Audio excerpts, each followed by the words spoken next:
cover up what I don't wanna show. I let you in deeper than I let anyone else before. Filling up with my broken pieces, took them all and made them yours. Didn't know what my heartbeat needed. Skipping out, no, I can't keep score. When I lose my breath, boy, you got me breathing. Oh, every little thing you do, every time you hold me, take me higher, higher. Every little thing you do, every time you hold me, take me higher, higher. Oh, you take me higher, you take me higher, baby, take me higher. You take me higher, baby, take me higher. You take me higher, baby, take me higher. Yeah, you take me higher, baby.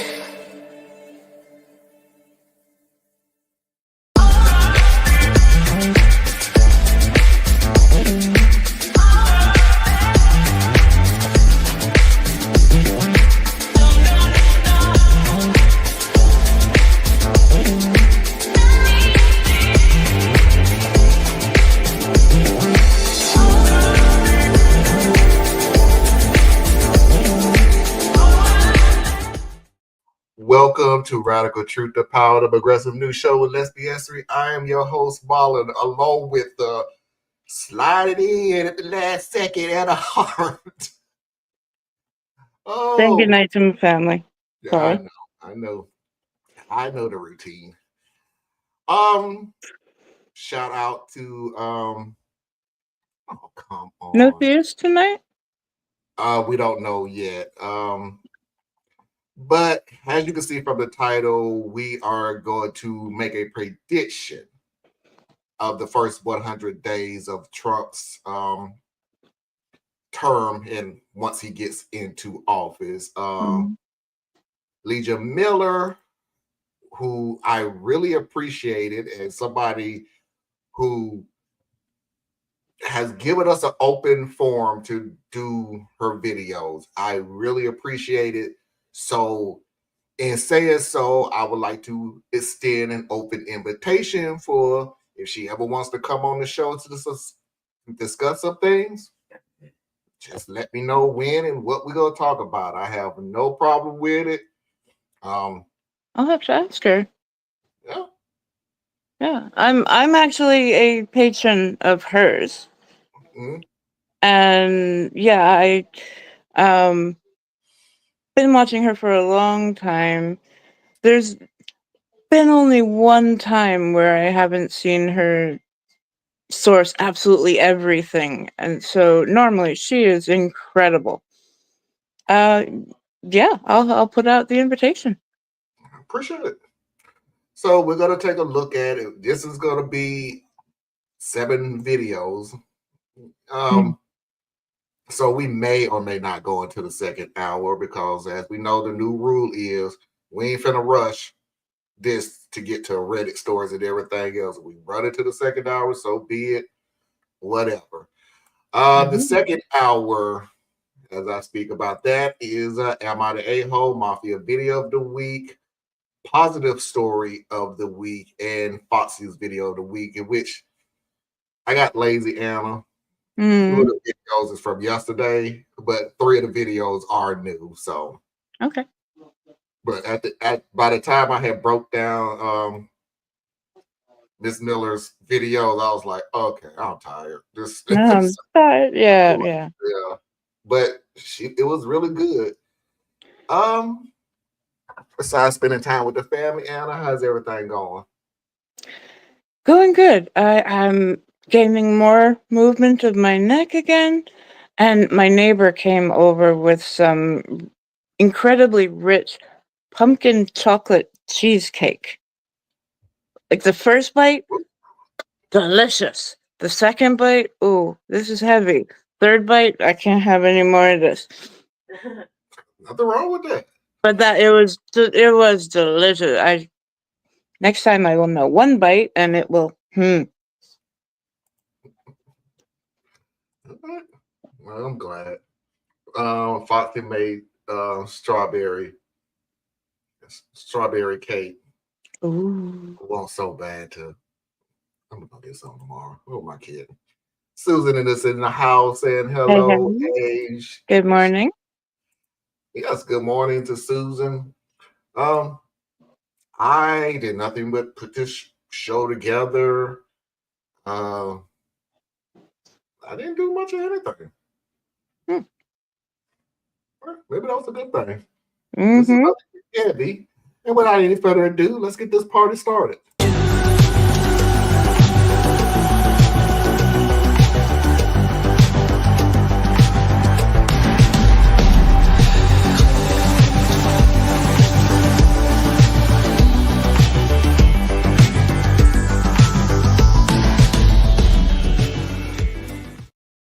Oh, by the way, I have no idea why this popped in my head, but while Diaz may or may not be on the show, Diaz is not at his home right now because he's celebrating his birthday. So happy Happy birthday, birthday to you. Diaz. So he said he may get home on time. He may not. I told him, don't worry about it. Birthdays are precious. Yeah. And he's spending time with his family. So you do that. We'll Mm. be here or not. Either way. Yep. All right. So let's go ahead and get into our introduction. While Democrats and leftists are infighting, trying to find the right group to place blame on for Trump's win last week, Trump and his cronies are busy planning for the start of his second term. I'm not a person who likes blame and postmortems. I'm someone who likes to move forward because the enemy never sleeps, people. We got to keep our eyes on the prize. The prize being surviving the next 4 years and perhaps rebuilding to actually be able to win an election at some point in the future if free and fair elections ever happen again. So today we're looking ahead at what to expect in the first 100 days of Trump's second term.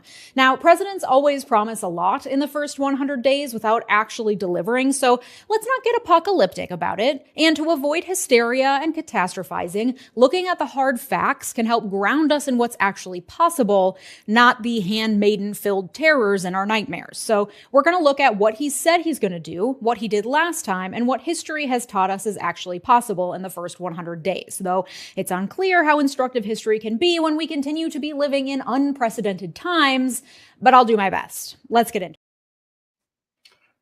All right. That is absolutely. Oh, go ahead. Sorry. Go ahead.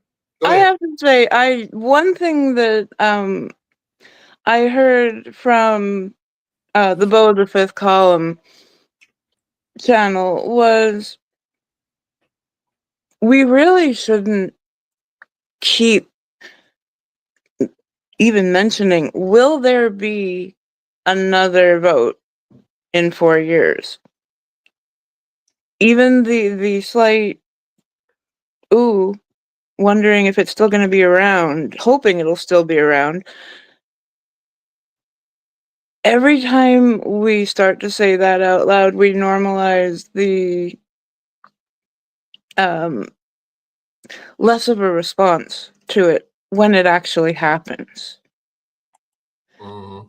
And so when she says directly after, I don't want to get too ahead of myself. I don't want to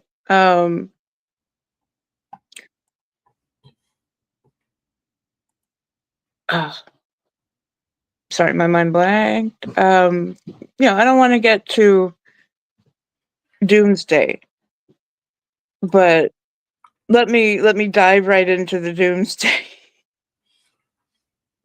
Well, I happen to agree with Belle that it shouldn't be said. Yeah, I have come to. I don't know if I came to the conclusion or I just don't care. It may be a mixture. It may be, two sides of the same coin. I don't want to hear any more blame game of why this happened. It's not gonna make a difference now. So I mean, if you want to point towards a group of people and go, you're the reason why, and this group of people and this race and this sex and all this other stuff. Okay, they're the reason why this is happening. Now what? And you have nothing. See, again, what we have been preaching on this show for so long. Stop. What's the one of my guys, one of the Reddit guys that I listen to a lot have a saying. He's from Brazil, or he's in South America somewhere. Everybody's a general after the war. So when you come up with this elaborate thing that we should have done this, well, that doesn't make you smart, dude. You got all the information. That doesn't make you brilliant. That's still not a plan of what should have happened. We have to deal with what's happening now. What is your contingency plan? What is your plan period? Oh, sorry, I didn't even mean to throw a big word in there. Just stick with plan. Just stick with a plan. And stop trying to figure out what went wrong or doom and gloom and all this other stuff. It's time to just push that crap to the side, because we know it's going to happen. What is your plan to mitigate this? And if you're wasting the next, what we got, 2 months, December, January, 2 months, trying to figure out who was the groups and whose fault it is and everything else. Okay. Well, you got to put 2 more holidays to distract you. After that, game on, buddy. And then, I don't know what to tell you.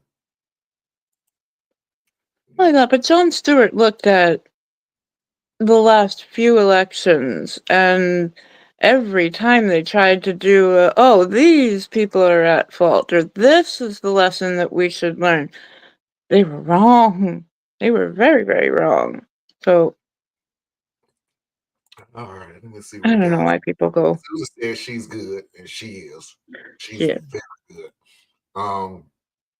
We will all have to break into polling places and force votes. That's not a plan, Susan. We can't do that.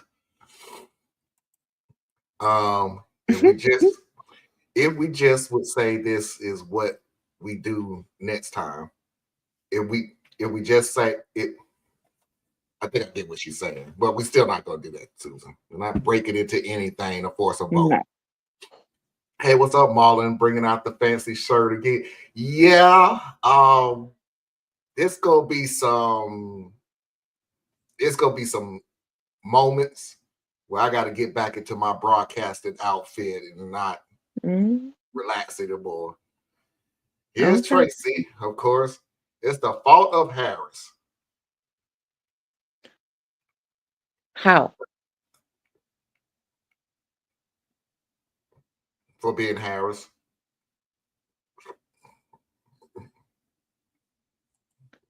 Let's just narrow it. Let's just skip all that stuff. We pretty much know what she's gonna say. Yeah. If Trump hadn't won the popular vote, I think it would be slightly easier to mentally accept what happened.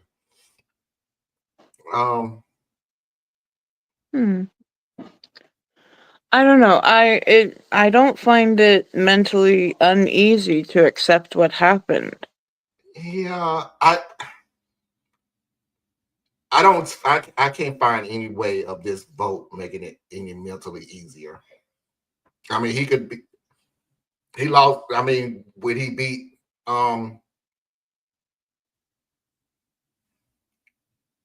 Hillary Clinton?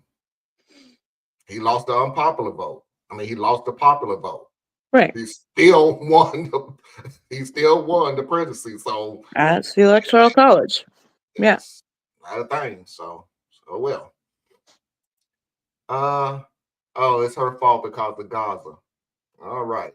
Let's see how that works out for you now. Yay. All right, let's go ahead and get Let's see how Trump finishes the job. Oh, it's going to be finished quickly. Anyway, I could start talking more about that, but hey, let's go. Let's go back. Anyway, we're going to get into the second video, which I did not know about, which is like I said, Miss Miller is way smarter than me. There is a comparison of Reagan and Trump. Mm-hmm. Here we go. Okay, so while I cannot tell the future, and neither can anyone else, so any predictions about what's going to happen under Trump's second term should be taken with a grain of salt, we do have many sources to use to inform our crystal ball. Specifically, I'm looking to what Trump has said he plans to do, what he's already done in the last week or so, what he did in the first 100 days of his first term, and somehow we also got to bring Reagan into this. Yes, Reagan did ruin everything.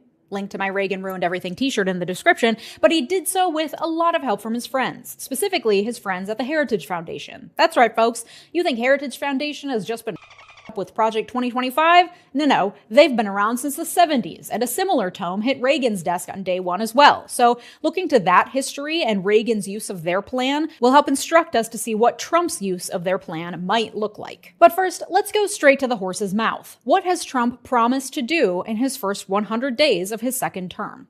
In Trump's victory speech last week, he called his win unprecedented, claiming that the voters have given him a strong mandate to enact the sweeping promises he made on the campaign trail. To be clear, Trump's victory was not unprecedented. Yes, it's been 20 years since a Republican has won the popular vote, but presidents have won far greater percentage of the vote and had far more sweeping victories in the past. But facts are irrelevant in Trump's America. So what do I know? That being said, as I discussed in my video last week, which got over 500,000 views indicating y'all are feeling some kind of way, and I will continue to be here to discuss every move with you, so don't forget to subscribe and hit that notification bell. But as we talked about last week, Trump did win the popular vote, and all of these think pieces titled "This Isn't Who We are being, in my humble opinion, woefully naive. Sister, this is who we are. The people have spoken. And I believe in democracy, even when I despise the outcome. So let's not beat around the bush here. This is who we are. This is what most people voted for. So Trump will be entering the White House feeling galvanized to do whatever he wants, especially given that he'll face very little tangible pushback from Congress or the Supreme Court. That's not to say that there won't be any pushback. He won the popular vote, but only by a few percentage points. Nearly half the electorate doesn't want him. So he will face pushback at every turn. How effective that pushback will be is another question, especially given that it appears GOP leaders in both houses of Congress, as well as Trump's own transition team, are better prepared now than they were in 2016. It's reported that Mike Johnson, Mitch McConnell, and others have been hard at work over the last few months, developing plans for their first 100 days in Congress after this election. Trump's team has also claimed greater planning and preparation to hit the ground running on day one. This would be essential for Trump to implement his 100-day plans because the first time around, his transition team was marred with infighting, lack of preparation, and general chaos, which helped to thwart some of their more ambitious plans. Whether or not they're actually prepared for a transition at the level they say they are is something to be seen, as they are still dealing with the same petulant, impulsive toddler they had to deal with the first time around. So they do have the experience of the first go-around to help them plan for the second transition, but their track record leaves some doubt. Either way, they have laid out some ambitious plans for Trump on day one and throughout his first 100 days. Okay, I got to push back on one thing. Just one. One I totally agree with. His team is ready because they have the experience. Y'all can have all the experience you want to. You still have the same guy. I don't think your experience on day one is going to help anything. I just don't. Trump is the same person he was in 2016. He's the person who wants to be the man that every decision ever made that was good, he made it.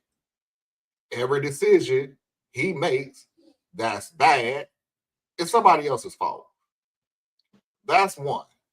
Two, have you seen the people he already decided he wants on his cabinet already, and you think this gonna be a smooth transition? It is the same crap a different year. It's just the way it is. Now, what I loved what she said. We are not those people. Yes, you are. Yes, you are. I mean, the only reason you would be capable of even saying it like that is because nobody knows who voted for who. Hmm. So you can Hmm. hide in the shadows. I'm saying it wasn't me, but this is America. This has been right for years saying, no, this is how we always been. Reality 2025. I'm going to be smashing this in y'all face for 4 years. Stop BSing yourselves. At the very least, own up to it. It's I cannot make this any simpler. This country is the way it is way before anybody that's on this show or watching the show has been alive. So, yeah, we are that country.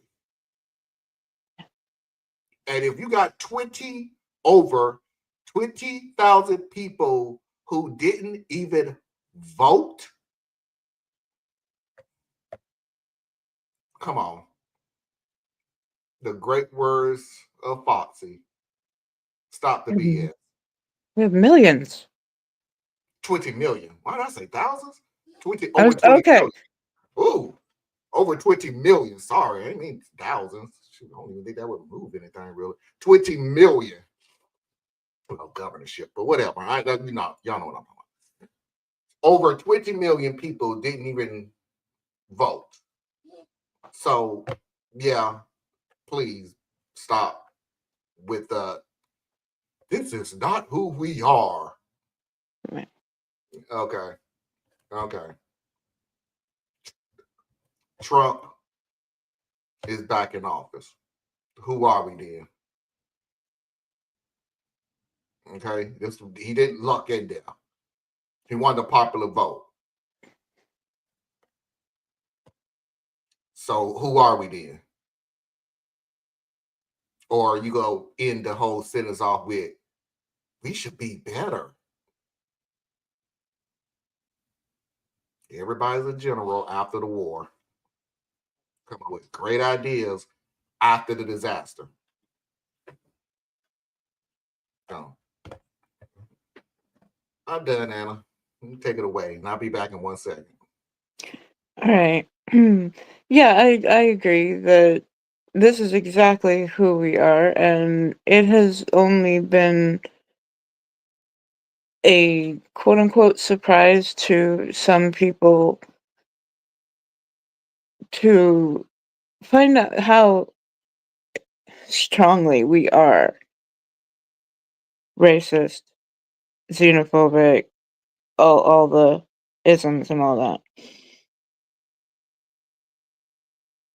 The one thing that I do worry about, the line that Leeja drew,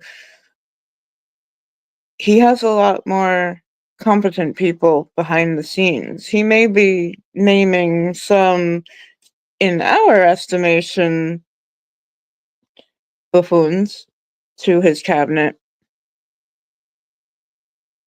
but really only an incredibly stupid person doesn't learn from his first mistakes.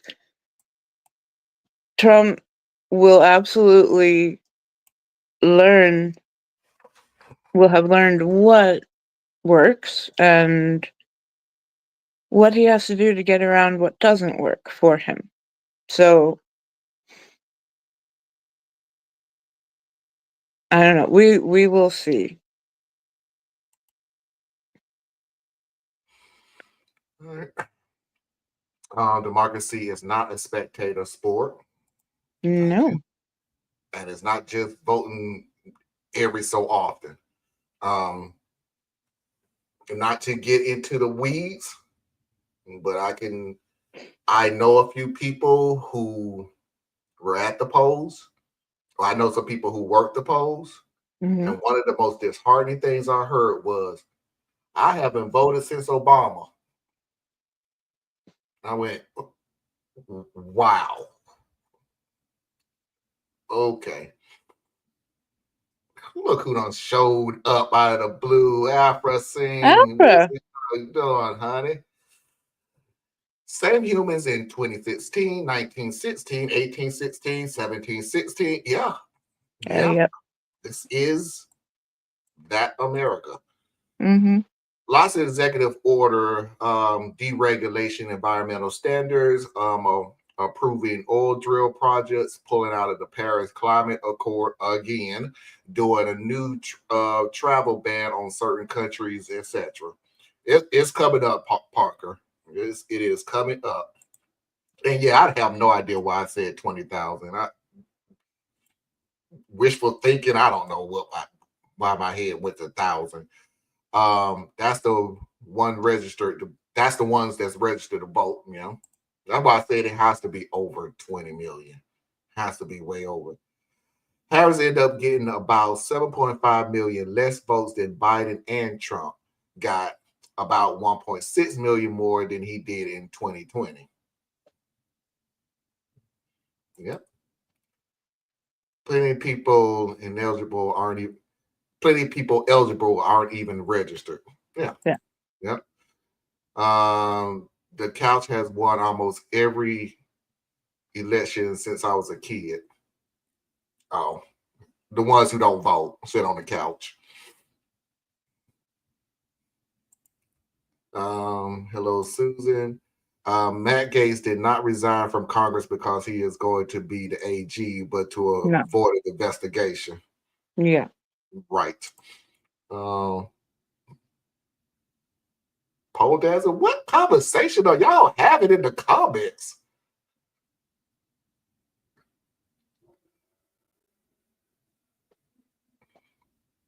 You know what? I would say something, but that's Alpha. If you know Alpha, you kind of get used to it. It's just like Alpha and Susan are the two people who just said stuff that's just like, huh? Okay. Okay. Let's go ahead and get into the third video. Let's just go ahead and jump right into the deep side of the pond, deep side of the pool, the economy.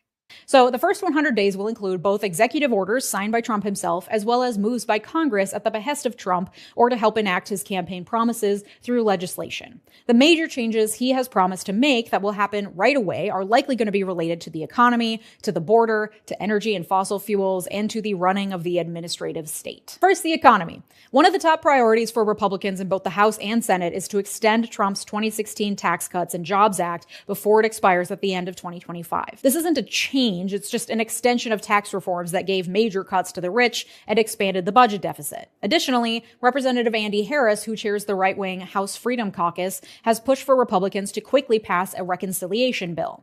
A reconciliation allows Congress to pass budget legislation without needing to meet the 60-vote filibuster threshold. It can't include new social laws or laws affecting Social Security. It can only be related to spending and revenue, and only one reconciliation bill can be passed per fiscal year. Congress has not passed a 2025 reconciliation bill, so Republicans see it as an opportunity to squeak in some of Trump's campaign promises right away. This would likely include the extension of that 2017 Tax Cuts and Jobs Act. It could also include a cut to taxes on tips, a promise Trump made in June, which would exclude workers' tips from their federal income taxes. He said he got the idea from a waitress at his Las Vegas hotel. He said, "We're going to do that right away, first thing in office." And of course, not having to pay taxes on your tips sounds like a great idea in theory for working class people. I was a waitress for many years. The vast majority of my income was from tips. My paycheck every other week was frankly hardly noticeable. And taxes on tips are notoriously under-enforced because it's hard when the tips are often in cash. The problem, as with any tax cut, is that it increases a loophole that big business and rich people are going to exploit, and poor people are not going to actually benefit from. There's a number of issues with this one. A lot of low-wage workers don't make tips, so this doesn't benefit them. Fully a third of tipped workers don't even make enough money every year to pay income taxes in the first place. place. Employers will see that their employees are keeping a larger portion of their tips and use that as an excuse to lower their hourly wages, canceling out the tax savings. And rich people in traditionally non-tipped industries will find ways to shift their money around, so now all of a sudden they're getting paid in tips and paying zero taxes on it. This type of selective tax cut is made to make working class folks happy, so they vote for the guy making the promise, but it will actually create zero benefit. It's a way to skirt around the type of taxation scheme that would actually benefit working class people: graduated income taxes and closing loopholes that rich people can exploit to make their money look like it's not income. Typical. Yeah, let's vote for the guy who will be the friend to the working class. But let's not actually think about what is going to happen in the practical application.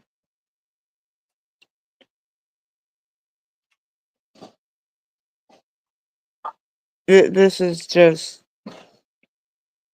It doesn't surprise me at all. Of course he's going to try to get his tax cuts for him and his friends. But now we're not going to have... I forget what it was that kept the middle class tax somewhat lucrative that first year. You're not even going to have that buffer. He keeps on going and doing things for himself, his friends. He doesn't care about you. Now you're going to find it out even harder. So, yeah. It's one thing for you to be fooled on the tax cut. Tax cut is across the board. I get that. But let's be perfectly clear. As soon as those tariffs start hitting, that tax cut ain't gonna mean nothing. Absolutely nothing. Do you know who do not have to worry about how many tariffs are put there or what the tariffs are on? Mm, The 1%. They right. don't care. They can afford whatever. Let me put it to you this way.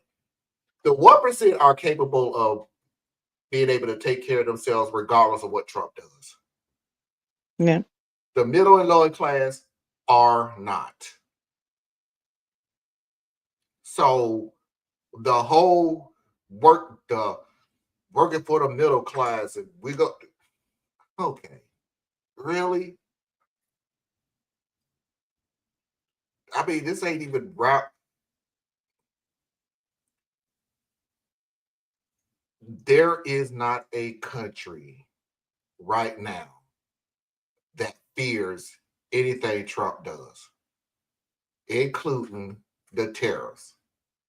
They will just raise the prices of whatever the product is. Or you just won't get the product. And then what? Now we are at a shortage. I see so many pictures of, look at the prices of eggs. Look at how much the price of eggs. Look at oh my God, the prices of eggs. Okay. Nobody's talking about the bird flu that actually happened that caused the price of eggs to go skyrocketing. But, okay, so what you gonna do when there's none? Because farmers won't be able to actually afford to get them to your table without raising the prices. And do you know how many chickens you have to feed a family all throughout a season? No, no, they don't. No. No, they have not a clue. No, they don't. Because they wasn't asked that question. Oh, and now I'm getting back to, you said poll workers. Oh, gotcha. She know, You know what I'm talking about. What about what we do in between exercising the least effective way to bring about change? What about what we do in between exercising the least effective way to bring about change? Susan, I need you to say that a little differently. I'm not understanding, unless you got something, Anna.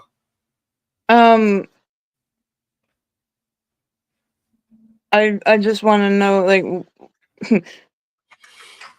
what is the aim of the question? Towards what? Yeah, maybe that's it. Towards what? I think if you give us that, I get it. Reagan as the devil of Reagan as the devil on her shirt. Yeah, she Reagan ruined everything, is what Reagan it ruined says. everything. Yeah.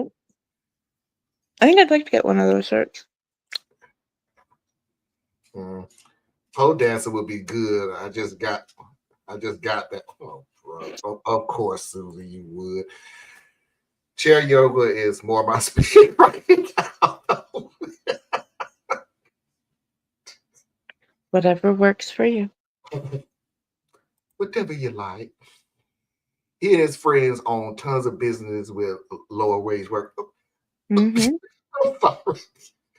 I didn't want to bring this up when I was watching the video, and I forgot it that quick. I saw it the first time, and that thing popped in my head. Then I just saw it the second time, and it popped in my head. He got the idea from a waitress at Trump Tower. Sure. In Vegas. Yeah. Yeah. Okay. No taxes on tip, but all tips are the property of the owner of the workplace. Yeah.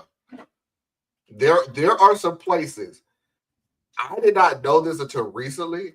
I've never worked on with tips or anything like that, so I didn't Yeah, I know. haven't But either. there are some places who spoon tips together and then divvy it equally to everybody, including the manager. So yeah. Or I ain't gonna say including the manager. The manager takes a percentage. So yeah. They'll start making hotel staff like restaurant staff, and tip wage staff is even lower than standard minimum wage. I thought that too. I thought Yeah. that they'll just lower the standard minimum wage since you're Mm-hmm. getting more from your tip. Yeah. Remember, Trump promised to end the Russian-Ukraine war before it even Got inaugurated. in office. Yeah. Yeah, that should be the negative 60-day agenda for those 2 months before he stepped in. He is. All I'm saying is, if he ends the war, you automatically know who wins. Hint, it's not Ukraine.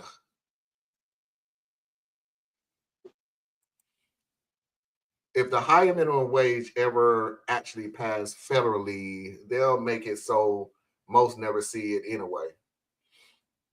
Federally.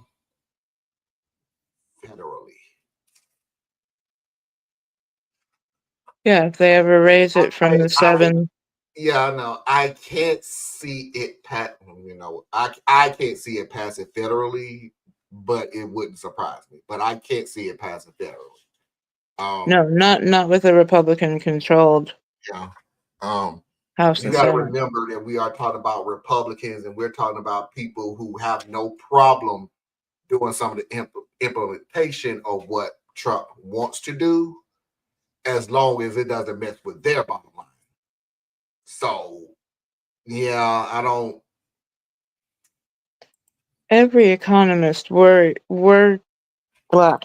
telling us that all of his plans would do was raise inflation, that it would tank the economy. But people need to feel that for themselves, I guess. But again, will that affect the 1%? That's not. what I thought. Yeah. She asked what to do. Oh, in between elections. Okay. She's saying voting us the least effective way. Um, I'm sorry. Least effective way to bring about change. This is when I wish Theus was here because he would have that answer. I don't have an answer. What we And I, do in between is we organize. Because, yeah, they are right that voting, it really doesn't do much. Um,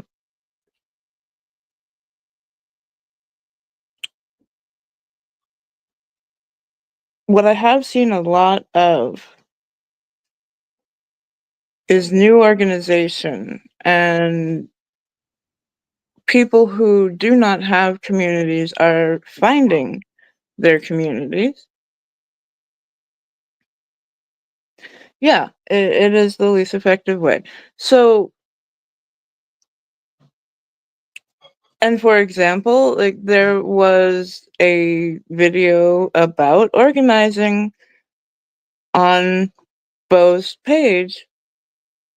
If you go through the comments,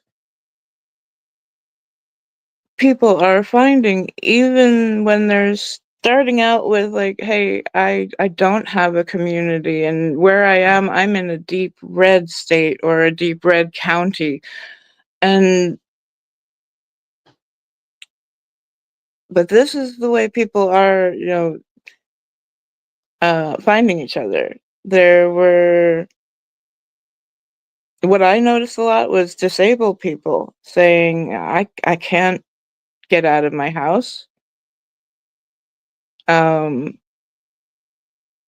there are new groups being formed every day almost now, because they know that the thing that is going to get us through, quote unquote, the next 4 years and beyond is going to be how much we work. So this is the one good thing about Trump's time before in office. He woke up a lot of people. Suddenly, the average American was not feeling so comfortable.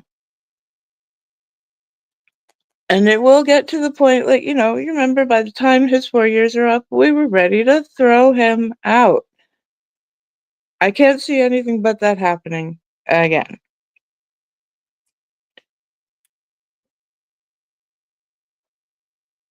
Now, there is a lot to be desired about certain mutual aid groups.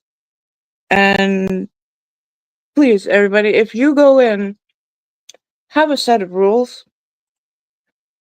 Know that it's really important to all kinds of people to know, yeah, what will happen if someone is sexually inappropriate? Will they get thrown out? Or is this going to get buried under the rug? Something like that. Have some rules. Have a list of acts of decorum that must be abided by. Because that is the way communities are built. But that's what we will do. And that is the main thing that happens, is we organize. I don't have any more room in my schedule. I am organized out. And I'm happy to see it. all right, Posse, what was you saying? Pretty much the same thing. Start working in your communities, building up. Mhm. Because once the programs, a lot of the federal programs are already starting to be cut back, Yep. then you're going to have to find alternative measures. Mm-hmm. It's and you you will hear this again before the end of the show too. But let's move on to the dark one, to the dark subject that I knew was coming, and which Parker has already talked about earlier: immigration. That reconciliation bill, as well as many of Trump's executive orders right away, will probably also focus on immigration, which makes sense. Immigration and the economy are likely the reasons Trump won handily. People are unhappy with how things have been going, so he'll be emboldened to make dramatic changes. Experts' analysis of their actual outcomes be damned. That reconciliation bill will likely try to reroute significant amounts of money to border security, which will be helpful for enacting Trump's likely sweeping executive orders. Caroline Leavitt, Trump's current national press secretary, we know he goes through those like toilet paper, said that Trump's day one agenda includes launching mass deportations of undocumented immigrants living in the U.S. He'll do this in a number of ways. He has promised to reinstate his Muslim ban. He may use local police for deportation programs. He may revoke temporary protected status that protects immigrants, so immigrants currently here legally could have that legal status revoked on day one. Trump has already announced his pick for border czar, former ICE Director Thomas Homan. He announced the pick on Truth Social Sunday night, saying Homan will be in charge of all deportation of illegal aliens back to their country of origin. Homan, as acting director of ICE under Trump's first term, helped design and implement the family separation policy, the one that put children in cages at the border. Homan has promised the biggest deportation operation this country's ever seen.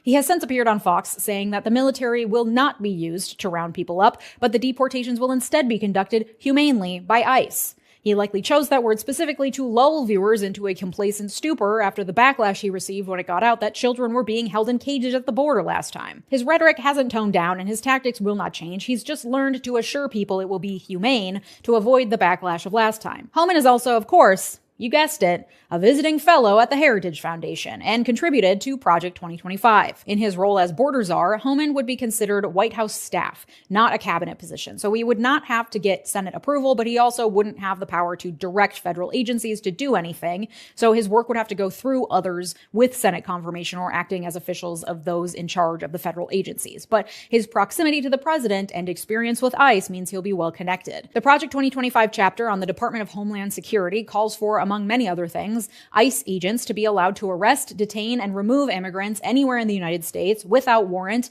and that sensitive zones where ICE officers are prohibited should be rescinded, and that the good judgment of ICE officers should be relied upon instead.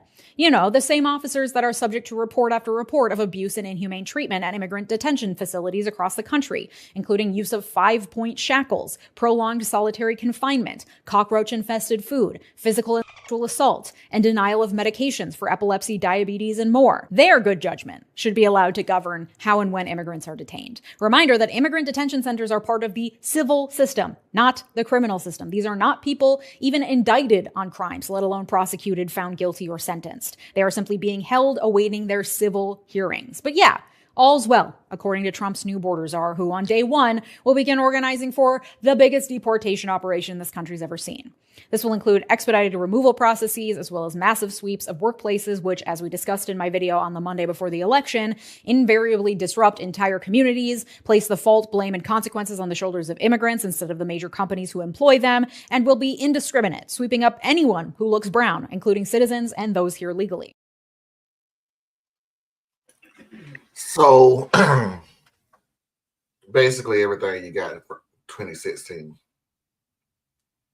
The inhumane deportation of anyone that comes into this country illegal. Period. Point blank, in a sentence.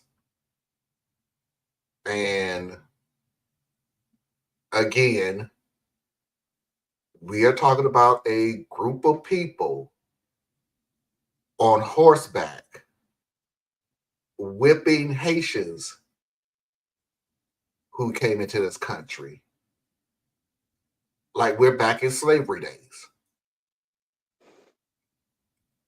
And funny that y'all still haven't been able to ID any of the people who was on horseback. This is how silly this country is. I can't, forgive me for a lack of information on the person. I cannot remember what the guy's name is. He was running for an office here in North Carolina. Hmm. And one of his things that he said was, on day one, I am going to secure our borders and get all immigrants out of this country. I went, dude, we're in North Carolina. What borders? Who are you going to get out of the country? South Carolina? Virginia? What are you talking about? You can't do anything from where you're at. And trust me, he wasn't running for Senate or Congress. It wasn't that high up. It was something locally in North Carolina. But it doesn't matter. My point is, it doesn't matter because it has been a running platform for as long as Trump has been in political power. Meanwhile, nobody seems to.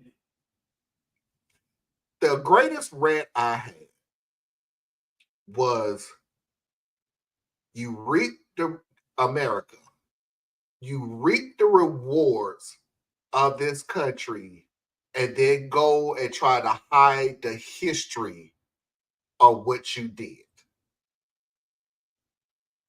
So let's talk about immigration. Let's talk about the people who they don't belong here. Well, who was actually the very first immigrants? The very first immigrants are all your ancestors, your founding fathers. The great generation was the very first immigrants. But let's not talk about that, because again, you reaped the rewards. You took what you wanted to take, you killed whoever got in your way, and here we are. So, just so I can shut up, just to say again, from what we said early in the show, we are not that country. Yes, you are. From day one, you was those people before you even named it this country. You are those people.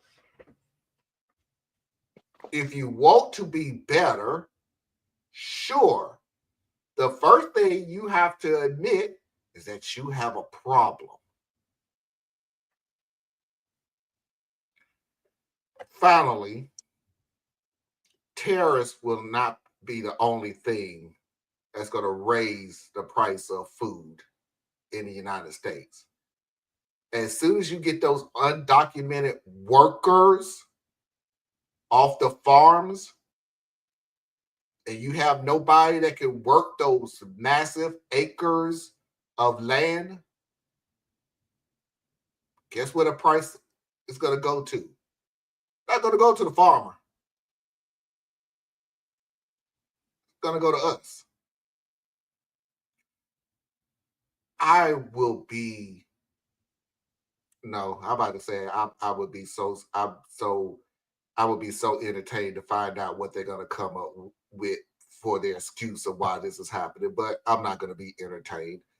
I am just going to sit there and say, okay, you are those people who you said you wasn't.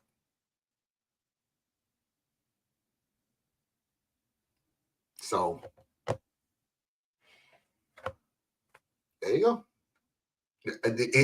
I know I'm so low energy on this, and it don't seem like I care, but I don't see anything that I can get so riled up on that wasn't warned before in the past.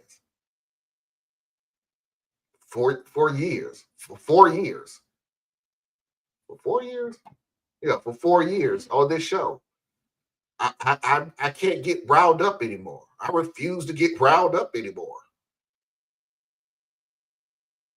Yeah. Anyway, I did say I was going to shut up. Anna. There's not a whole lot to add. I was trying to remember the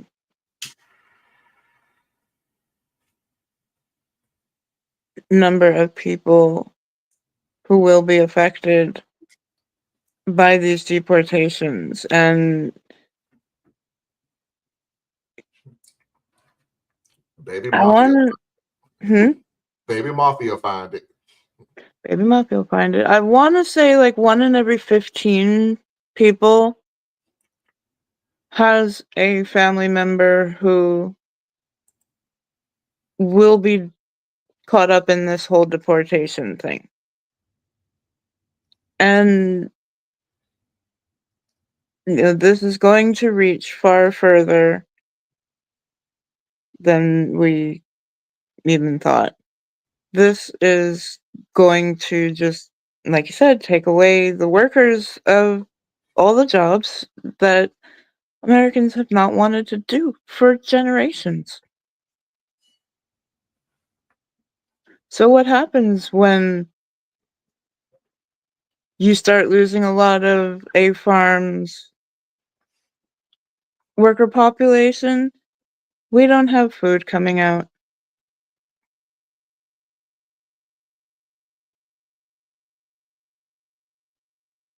This is,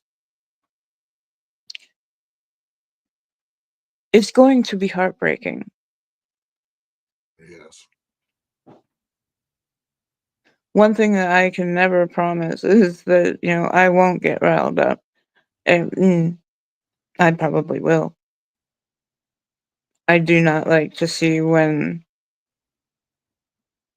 the people whom our nation depends on get treated like this. Get made to be scapegoats for everything wrong in somebody else's life.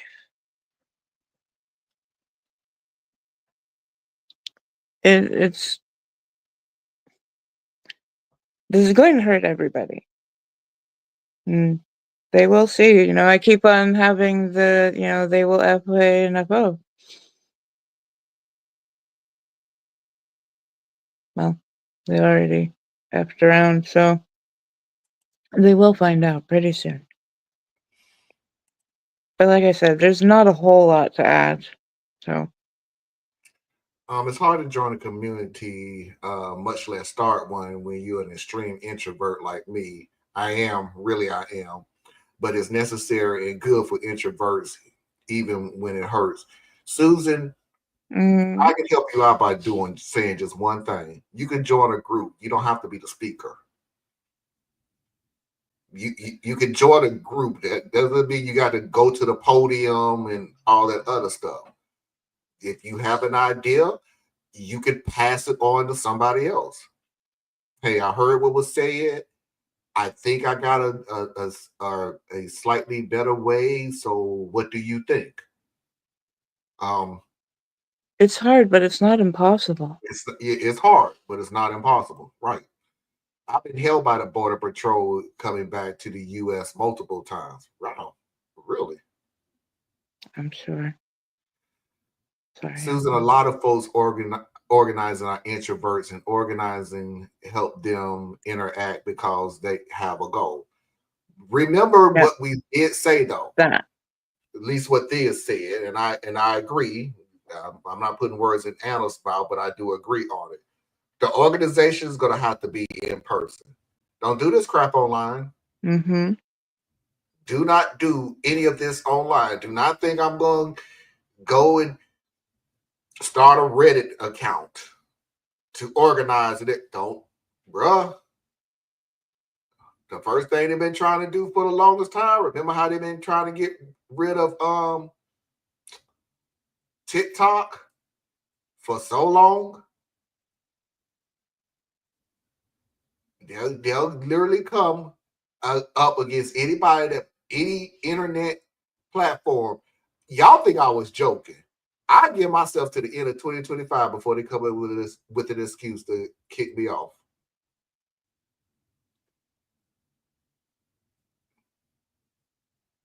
Yes, I also did say that a lot of the organizing happening and the serious organizing will be happening offline. However, if online is the only thing you can do, like if you are not in the US, if online is where you can start there. And really, what is it that you care about? Is it health, abortion, immigration, economy? You know, start the look there. And then put in your town's name. Start to look up who to reach out to. You know, we are going to have to forge some new roads to each other. But I'm just going through the comments. I'm I will sorry. say we need to stop the exploitation culture. You mean the culture that brings in immigrants to do the low paying jobs and the jobs that America wouldn't do. Yeah. yeah. Yeah, I feel that, Anna. It's reasonable to get upset and disheartened by what will happen in the coming months, and it can be difficult to balance that with not letting it all overwhelm you. When Yeah. I speak about not getting emotional, it's not because I don't care. I We just know. it's such a preparement of something. I last week was or 2 weeks ago now, something like that. And was one of the most horrific. Whenever the election was that 2 weeks ago? Almost. Okay, was On one of the Tuesday. most horrific weeks I've ever had, both politically and personally. I am not there yet to. I'm just not there yet. I don't know how to explain it. Undocumented immigrants are highly valuable and exploited because America Mm-hmm. has continued vastness of um, in, enslavement and undocumented workers. Necessary work being undesirable has to change. Mm. And Good. hello, sir, Kinko, Hello, free thinking Chico. for hey Kinko, hey Marlon and Good to Anna, see you. cheers to you, sir. If you haven't checked out Kinko's Free Thinking Forum, please do so. It is a phenomenal YouTube channel with a lot of information. Me and Theus was on there, and Tracy was on there a couple of weeks ago. I had a great time. So but check it out. He has a lot of informative information. Also, he is more international than we are. But Marlon, I just joined Blue Sky. I was so excited to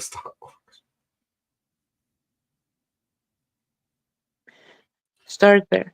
start there. Then the internet is a good place to exchange ideas with all kinds of people from all over the world. It can be anyway. Mm-hmm. And I don't agree with you. I don't disagree with you. I really do. Only thing that I'm saying is do not put the mindset of freedom in your speech, in your thought process. Do feel the internet is being monitored. I mean, just keep that mindset at all times. Um, yeah. Anyway, let's go ahead and move on. We're already over the first hour, so let's just keep it on. We ain't got but 3 more videos in a way. Um, so let's go ahead, and we already did immigration. Let's go ahead and get into what Trump did his first 100 days in 2016 and see if we can learn something from that. On the energy front, Trump has pledged on day one to order more fracking and oil use. This will include offering tax breaks to oil, gas, and coal producers, as well as gutting the climate subsidies passed in Biden's historic Inflation Reduction Act, which was the greatest investment in clean energy and climate change reduction in U.S. history, and will in short order likely be dismantled either by executive order or legislative action. And as for the culture wars, Trump has promised that on day one he will sign an executive order barring schools from pushing critical race theory or gender insanity. Trump will also likely reimpose his Schedule F executive order, which Biden rescinded, but which is a major piece of the puzzle for gutting the administrative state. In that order, a large number of federal staff would be reclassified as at-will employees, which would allow them to be fired en masse and replaced with partisans who are loyal to Trump. This means that up and down administrative agencies, jobs that are typically filled by non-politically affiliated career civil servants, the ones who hold decades of expertise in their regulatory areas, will now be held by people whose qualifications will matter less than their political loyalties. So those are all the things that have been explicitly laid out as part of Trump's first 100-day plans. The rest of the planning and scheming has gone on behind closed doors, and a lot of articles purport to tell us what his first 100 days will entail, but then mainly just say that Republican leaders have concepts of plans without any details. So to flesh this out, because we must be prepared, and I don't think what I've just laid out is the whole picture, let's look at what he did in his first 100 days in 2017. Now, in October 2016, before getting elected the first time, Trump actually published a 100-day plan that he called his contract with the American voter. We don't have that this time, which is why I'm trying to piece this together to guess what he's going to do. And what he did the first time around is instructive. Here's a fun running list. Instated a hiring freeze on all federal employees, signed an executive order that required that for every new federal regulation passed, 2 existing regulations must be eliminated, ended a moratorium on federal coal leases, greenlit the Keystone XL pipeline, proposed ending a $3 billion payment to the Green Climate Fund meant to help less developed nations deal with climate change, revoked laws that protected waterways from coal industry pollution, revoked Obama-era protections for federal contractors, including protections for women and LGBTQ workers, put Neil Gorsuch on the Supreme Court to replace Antonin Scalia, whose seat was empty for over a year because Republicans refused to move forward with Obama's nominee, Merrick Garland, stripped federal funding to sanctuary cities, increased ICE arrests by 33%, including non-criminal immigrants, banned travel from 7 majority Muslim countries, attempted to repeal Obamacare. In total, Trump signed 29 laws and 32 executive orders in his first 100 days in office. Most were aimed at overturning the ACA, or they initiated a review, a task force, or other processes with the aim of eventually creating reform. Much of his activity in the first 100 days didn't actually make any significant policy changes, and many of his orders, especially regarding the ACA, immigration bans, and penalties for sanctuary cities, were blocked by federal courts. Of the 530 key presidential appointees outside of the cabinet that require Senate confirmation, only 4 had been confirmed by day 100. 39 awaited confirmation, and 490 positions remained unfilled without even a nominee named. At the 100-day mark, Trump's approval rating was 42%, the lowest ever recorded for a president in the first 100 days. Trump's first 100 days were, in sum, a mess. And while some of his actions made headlines and were genuinely horrible for the people they affected, like the Muslim ban, most of them were ineffective or later blocked.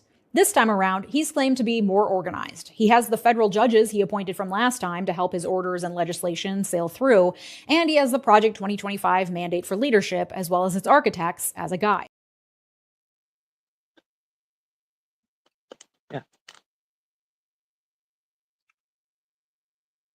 I actually have nothing to add to this. It's sort of the problem with this whole video is that there is not a whole lot for us to add onto this. She's done a great job with, not only piecing together different little promises that he's made, but also finding out at least some of what has been talked about behind closed doors.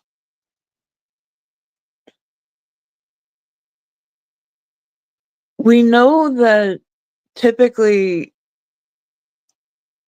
compared to what he wants to get done, not all of it gets done. I think that's going to be again the model when we look at his first term to his second.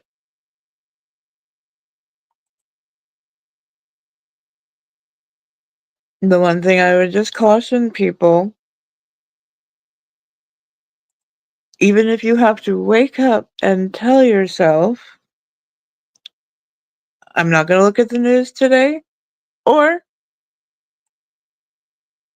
I am not going to be emotionally led by what I hear.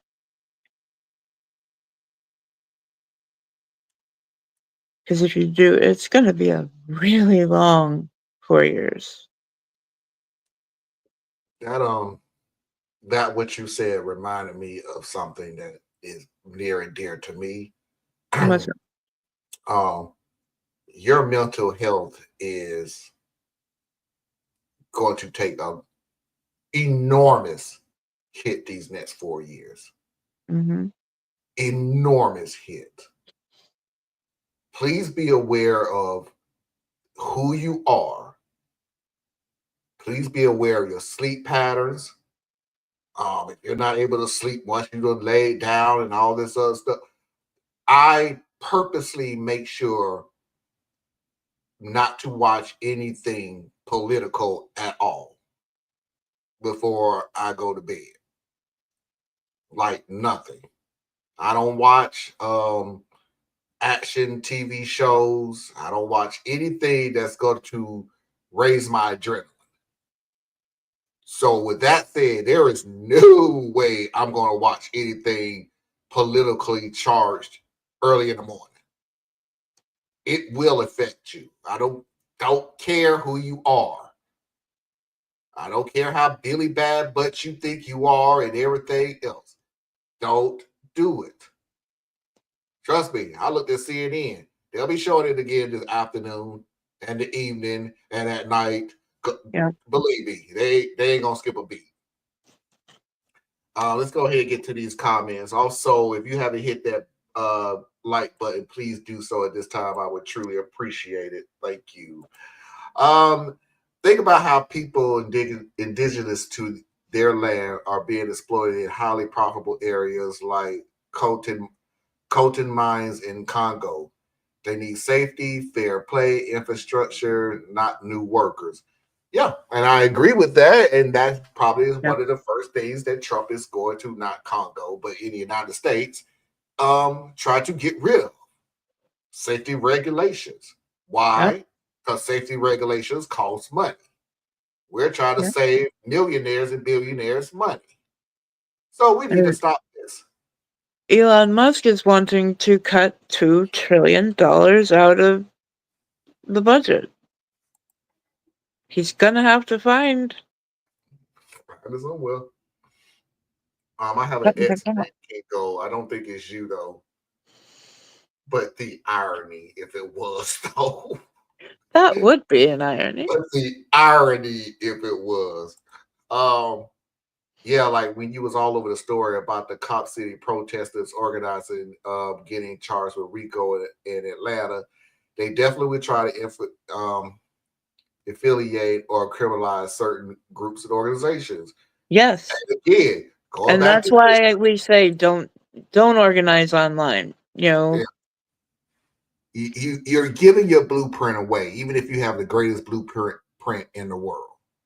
Yeah. Um, the funny thing about it is, and I'll give them a slight pat on the back, slightly, very minuscule. The Republican Party had 4 years to come up with contingency plan. The Democratic Party did too, to come up with a plan to mitigate anything Trump does. Like I said, the Republican Party are not our friends ever, but they know which side their bread is being buttered, and they know, ooh, gosh, 2 years from now, what happens? Midterms. You still Mhm. want that seat? Trump ain't gonna get it to you. He's great with primaries. He sucks at the general. So I give credit where credit is due, even though I have to swallow a bunch of gold. I'm very glad to know that there are people in the world of courts and state governments who are actively doing domestic work. And Democrat. by the way, Biden is trying to push in as many judges as he possibly can before he leaves office. I don't have the number yet, and Parker wants to look that up for me. But he is trying to push in as many federal judges as he possibly can. The only line that I can see is that a lot of things that Trump is trying to do, chances are it's going to be blocked by federal judges on whatever thing they come up with. But also keep in mind one thing, Trump had a lot of federal judges too. So we're going to see how this go. For those of us that know how to code switch.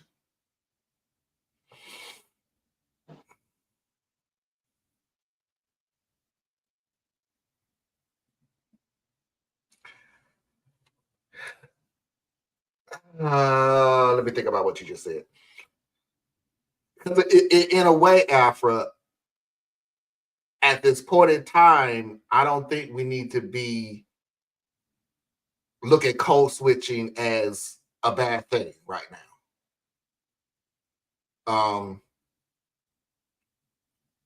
We may need to use it on a lot of cases. Anybody that knows code switching is, you know, Yeah, I know that. you know you talk a certain way, but you know you're gonna have to talk another certain way in front of certain people. That Mhm. may be not a bad case right now to do so. I mean, but I have to think about that. That's a good that was a good statement. I appreciate it.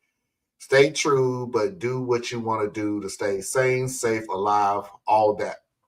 All of that. Yeah, that's what I mean. It's like that's what I would say about the code switcher. Like code switcher may be that thing that keeps you safe, sane, and alive. But you do have to make sure that at certain times you're gonna have to stand up for yourself.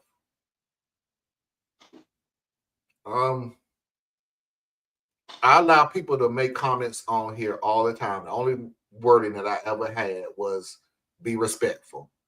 I don't have to agree with you, and I don't have to agree with you. We thrive on disagreements for I don't know how long. Me and Thea's on this agree on much of anything. I mean, we do agree of the ending. We just never agree on how we get there. So, yeah. But we know that that's my true meaning is do what you say what you want to say, just be respectful of it. Marlon's laying down the hard reality. Not hard, it's reality. Not hard. I appreciate it, Parker. Don't get me wrong. I'm not jumping on you at all. I'll take the compliment. But it's not hard reality. It's reality. It just washes the way of I can't believe this is the country we are. Yeah, yeah. Sorry, but we are who you thought we were. Because you're the country who believed that putting Trump in was going to be a bad thing. So somebody else was going to come in and help out. Make sure he doesn't get into office. Well, for the 20 million people who sat on the couch, see how that worked out for you? So I can't take no more was me talk from you.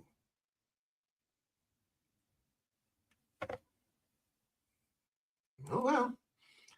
Yeah, I got to take better care of myself. Yeah, you do.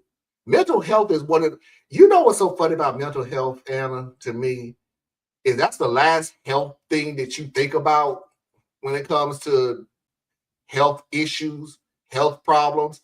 taking care of it. If I say you need to take care of your health, what's the first thing you go to? I need to go to the gym.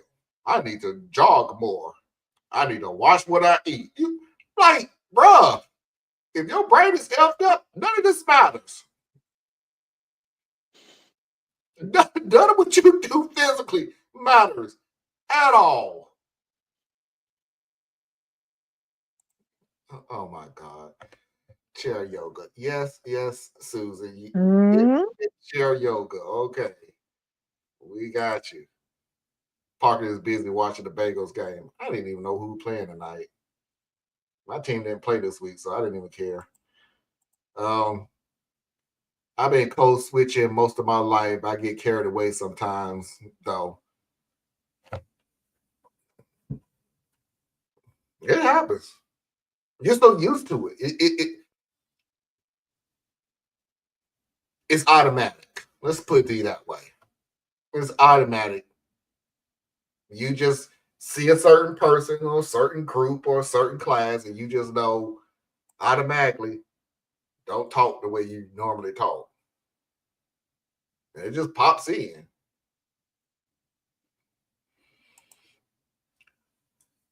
It was the way you said your health is going to take an enormous hit over the next 4 years. It was like giving a public service announcement, LOL. It's true, though. It is. This is not maybe. Not one time did you hear me say, maybe your mental health will take. No, your mental health is going to take a hit. Part of the story that part of everything that the economy is going to do it to you. The immigration is going to do something to you. It's going to take a hit. The stuff that comes out of Trump's mouth, the stuff that comes out of Trump's team, their constituents, his people, your mental health is going to take a hit. And you have to be prepared for it. But anywho, 2 more videos and we can take a break. Good Lord. You know what? No, let's take a break. Let's take a break. We got 2 more videos. We'll see everybody on the other side so we can finish this up. Good idea. 3-minute break to reboot and refresh, and we'll see everybody on the other side. And if you haven't hit that like button, do so. Stay tuned.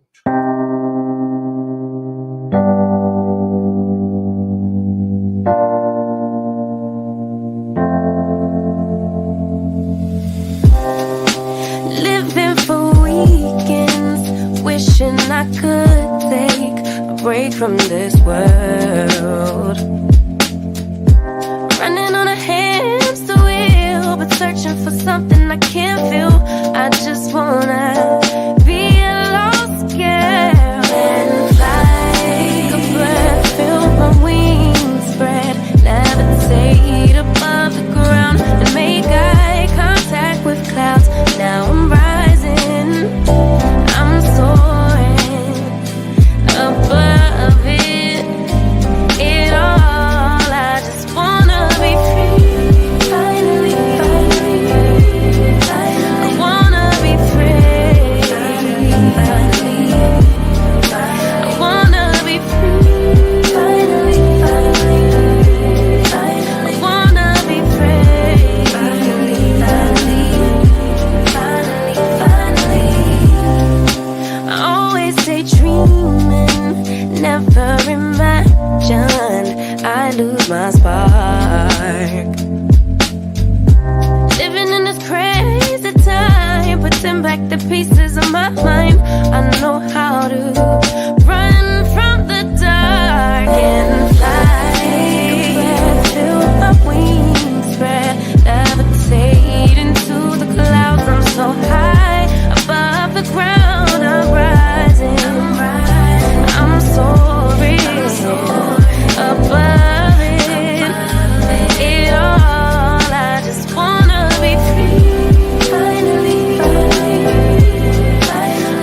are back, and without further ado, let's go ahead and pay those bills. Please do not forget to go to patreon.com/Tracy Media Fan. Help support Tracy and all of her endeavors. Please do not forget to go to Anna Hart's website, BorelliAccenture.com. Learn something that you didn't think you need to know, but you should. Please do not forget to go to Thea's OurUnitedCore.com, Communities Built Movement. And if you need to reach me, you could do so at radtp@outlook.com. That's RADTP@outlook.com. And even though we're still on the same subject, let's still go ahead and get into the Mama Heart Hour. Let's go ahead and jump on into the next video, which is the history This is interesting. of we're going back to Reagan. Sorry. Ronald Reagan also arrived at the White House in 1981 with a clear guide from the Heritage Foundation. He had also been consistent throughout his political career in his beliefs in small government, tax cuts, and free market ideology. And at least with the benefit of hindsight, Reagan's first 100 days were smoother sailing. In his first days in office, Reagan issued a blizzard of executive orders meant to curb the power and spending within the government. He lifted dozens of regulations, dismissed Carter holdovers, set a federal hiring freeze, and cut back on office expenses.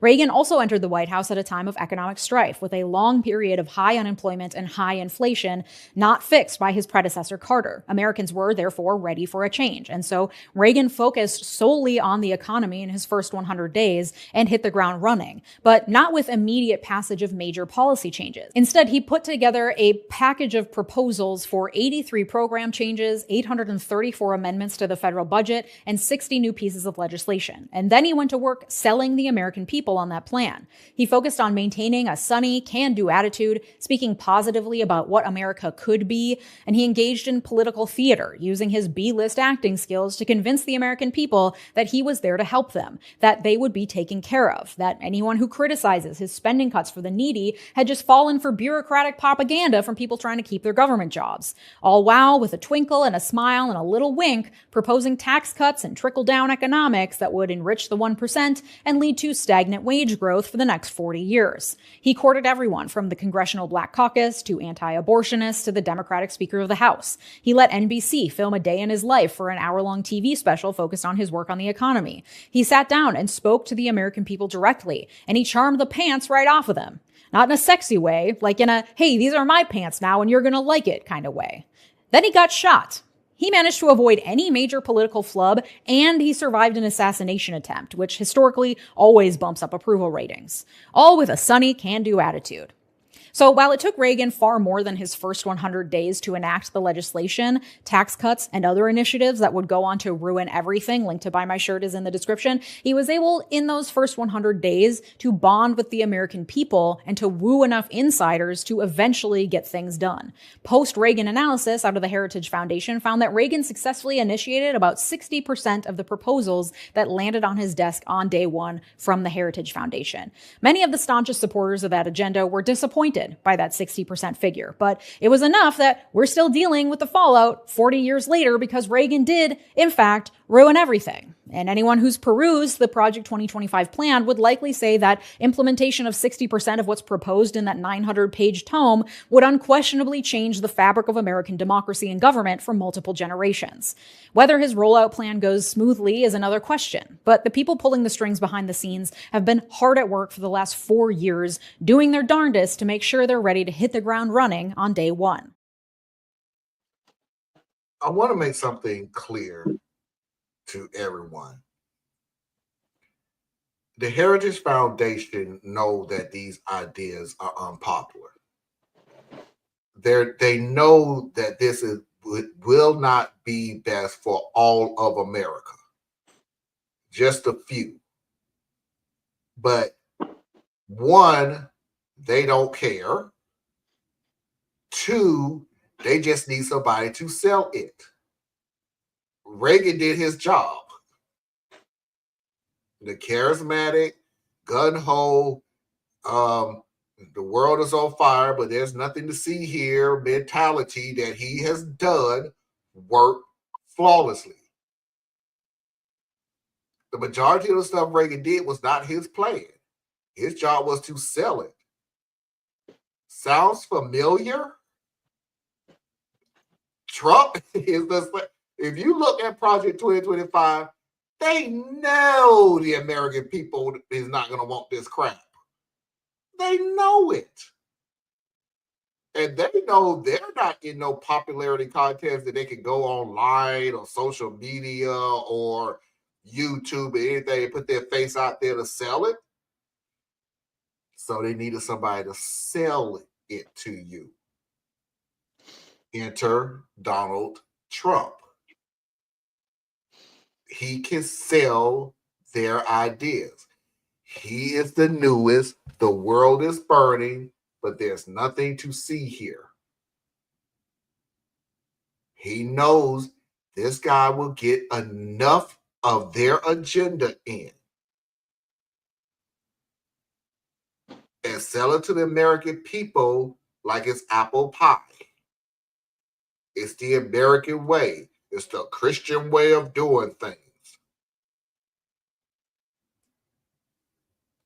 The Heritage Foundation don't give a rat's butt about Trump. Trump don't give a rat's butt about the Heritage Foundation. But they have to work together. And if it wasn't Trump, it was dawned on me. A lot of people was like, if we get Trump not to be in office, then the plan falls through. No, it doesn't. The plan was not Project 2025 for Trump. The project was whichever Republican takes the Oval Office again. All they got to do, if this didn't happen the first time, is erase 2025 and put 2028. The plan didn't change. Just they need to proofread the year. But it was the same agenda from a group that's been around since the 70s. So Reagan was the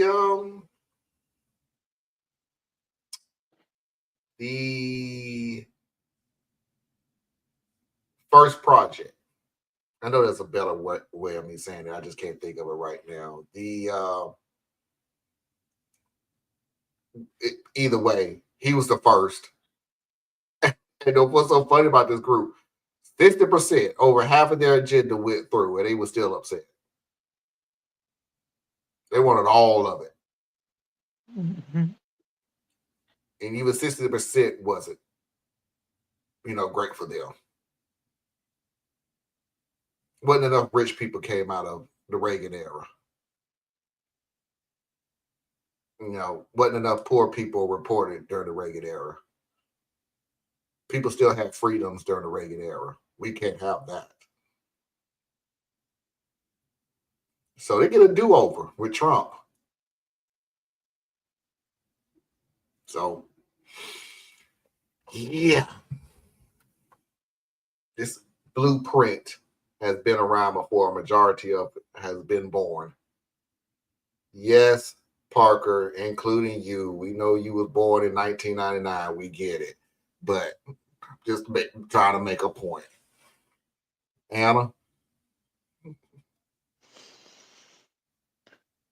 No, there's really not a whole lot to add. All right. The last video is the ending. However, let us not fall victim to nihilism. I dated a nihilist once. It's really a fucking bummer, and it's not the vibes I'm trying to bring to this party. Trump's people have had 4 years to prepare, but so have the people who stopped him in his tracks the first time around.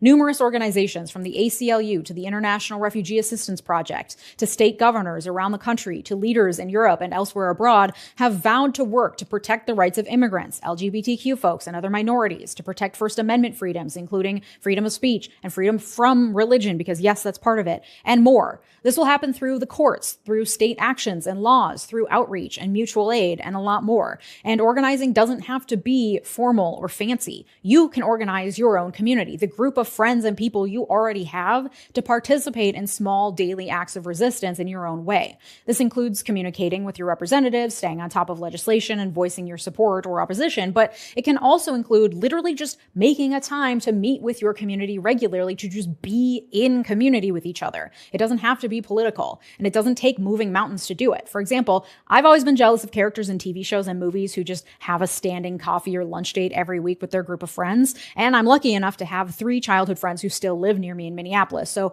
one day, about 2 years ago, I was like, hey, I'd like to propose weekly coffee dates. Every Friday morning we meet and have a coffee for an hour before work. What do you say?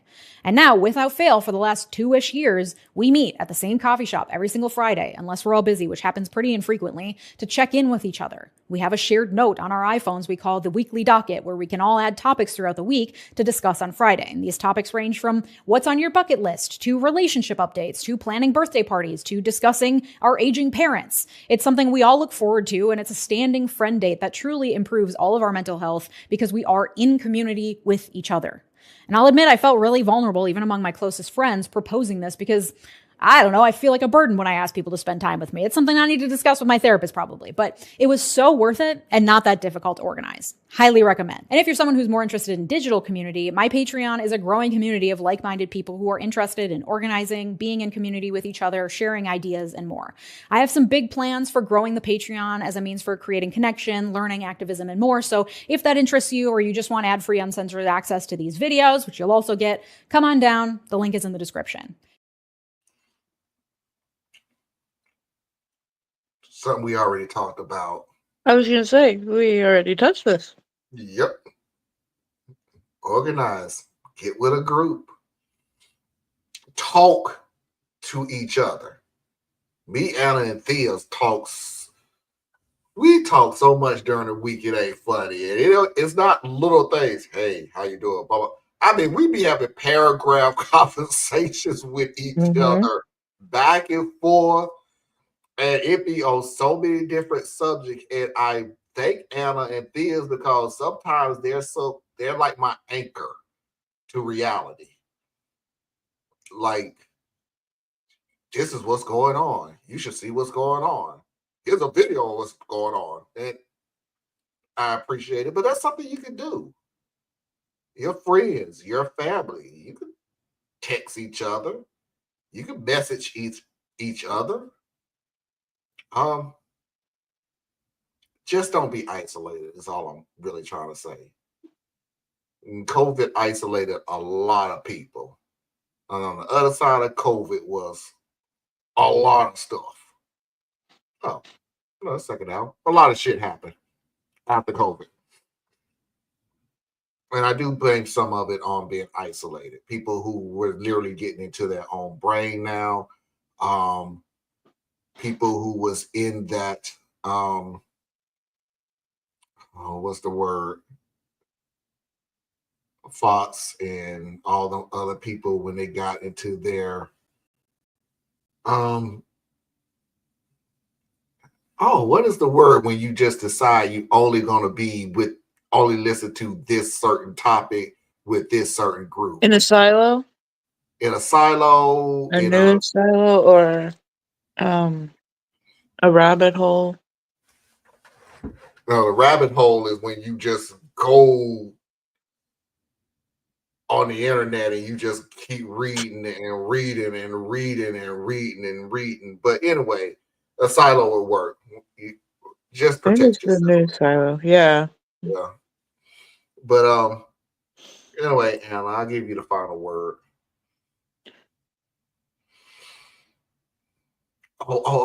Echo chamber.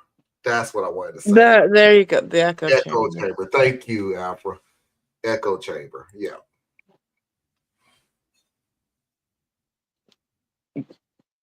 Not a whole lot to add again. Like you said, reach out. It means our mental health. And it will mean somebody's actual health at some point. So, like I said, figure out the things that you want to move the needle on, and start looking at people in your area who may also want to help.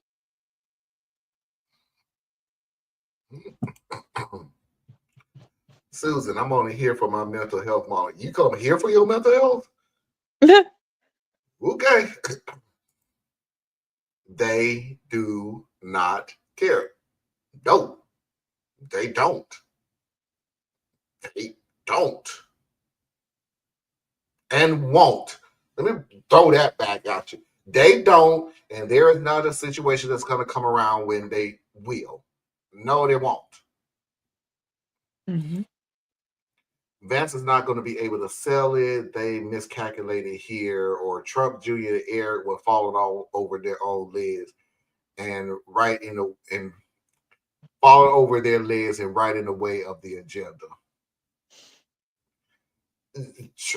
Trump Jr. and Eric is not as flamboyant as Trump. So yeah, I'll try not to isolate, please. Yeah. And yeah, we got a silo, but I was thinking of echo chamber. You got so isolated that you found a group of minded people such as yourself, and you stuck with that group. Marlon Diaz text back and forth essays on whether or not the grandma was in the wrong. And that one story from a long time ago. I gave up trying to argue with Diaz on that. I just don't care no more. Because he gonna keep saying that she was kidnapping a dude. I'm done. I'm not arguing with him on that anymore. Diaz will bring it up every once in a blue moon. Because he's Diaz. Mm-hmm. COVID also showed us how much we need each other, whether we think we do or not. Right? Mm-hmm. COVID also showed how much we did need each other, because we were so used to taking, and I'm not saying everybody, but we took advantage of being with friends, being with family, going outside. We just, hey, I want to go see my parents. I'll go see my parents. Mm-hmm. Hey, you want to go see your parents? Nah, I'm busy. Then we went through COVID and realized that, ooh, I really miss my parents. I really miss my friends. I should have took advantage of it while I could. And it got cut off from you. How many weddings was messed up? Funerals was messed up. The simplest thing is going grocery shopping was messed up. Next month I'll be your guest star. I'm still trying to work out how to do it without showing your face, Afra. And the one thing that I found was I have to find a way, because the one thing that was showing a way to do it was paying, and I ain't got the money for it. Sorry, I just don't. Someone's grandma kidnapped someone. No, it was just a sweet story that Thea just had to poo poo all over because it was too sweet. So, yeah. I missed that grandma kidnapping story. I'll see if I can find it again, but no, nobody got kidnapped. Thea just had to make. Who doesn't want to see my face? Was it Afra? Oh, that didn't want to show their face? Or was it No, it was Learn Life. That's why they said. Oh, okay. Okay, Afra. Um, next month I'll work you into it. I'll work you into a Saturday night vibe. See how that works out.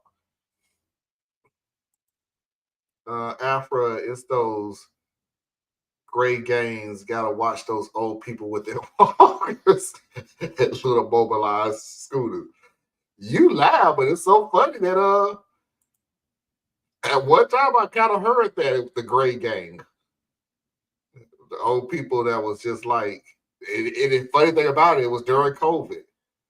where they would just go through the grocery store because they have a certain time they can grocery shop, and they would ransack the grocery store. Like they cleaned the grocery store in the morning, then they had to clean the grocery store in the morning all over again after they left.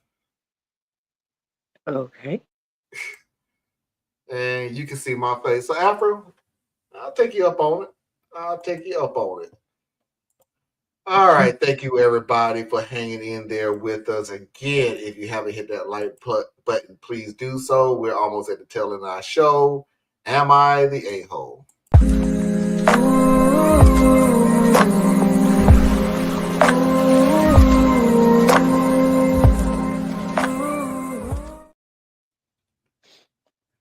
This is by far the most ignorant am I the a-hole I've ever heard. It's not even asking a question of am I the a-hole? It's more or less asking, can you help me get out of the bull crap that I just put myself into? Losing everything over a joke. I created the account a couple of minutes ago to get advice. A joke I made is spiraling out of control and I'm losing a man I truly love over it. My husband and I have been married for 4 years now. I truly do love him with everything I have. I can't see a life without him. I took some stupid advice from some of my girlfriends regarding a joke that they have done with their husbands or boyfriend. The joke is basically telling your partner you want to break up or that you want a divorce. I never wanted to do it and thought it was cruel to do, especially to somebody you love, but I was convinced after pestering me about it, as I was the only one that hasn't done it yet out of the 5 of us. They further convinced me about it when they told me the reactions their partners had afterwards. Stupidly, I did it last week and my husband's reaction wasn't what I thought it would be. I honestly thought that he would try to talk me out of it or beg or make suggestions like my friends' partners have done, but he didn't. We had dinner and we were watching a movie when I told him I'm not happy anymore and I think we should get a divorce. He looked at me for a couple of seconds and I swear, it looked like something broke in his eyes. He got up, walked into our bedroom, and within 10 minutes came out with a bag and walked out of the house without saying a word to me. I tried to stop him, especially after seeing him with his bag packed, and told him it was just a joke and I didn't mean it, but he basically just brushed me off and walked out. I tried to get a hold of him, messages, calls, emails, video chats, but he isn't answering me at all. I talked to his friends, but none of them want to tell me where he is when and if they do answer me. I went to his work, but they refused my entry into the building. I've tried his parents, but they don't want to get involved, as well as with his siblings, and the only messages I got back was from his sister telling me, joke or not, I f***ed up. I haven't seen so many messages about it being a joke and even sent screenshots of my conversations with my girlfriends about the joke as proof that it was a joke and that I'm not backtracking all of the sudden, but nothing. My friends didn't have any real advice and just told me to just give him time and that he will get over it. Everything came down to me yesterday when I was served with actual divorce papers. It felt like somebody slapped me in the face and hit me and continued to hit me. I was and still am in so much pain. I frantically tried to get a hold of him, but all I got back was he had nothing to say and I should talk to his lawyer. How can I get the man I love back? I don't want to lose him. I made a stupid joke. I know that now and it's breaking my world apart. Edits already had questions in my DMs about this. We have had no issues that I know of. We were laughing the whole time throughout the day, had fun and everything. No fight or distance recently between us. Nothing like that at all. Everything was basically perfect. Edit 2. When I was reading through the divorce papers at the very last line on the very last page, it revealed that the papers and his entire filing of the divorce was actually a joke as well. He was getting me back. Edit 2 is actually not part of that. I just made that whole thing up right now. Like, what? That's not how the story goes. No. There was no, he wasn't joking. That was not in the divorce papers. It just felt like a good plot twist that needed to be there. So I just rolled with it. I'm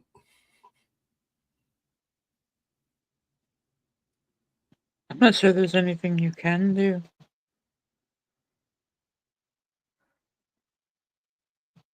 Should have listened to your first instinct.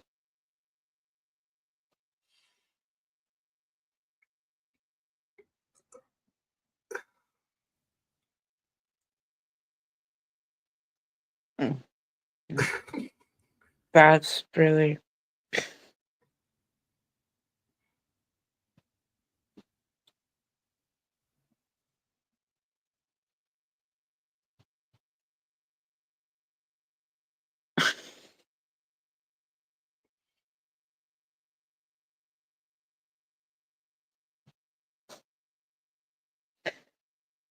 all of the trust, all of the time that they had put into that, it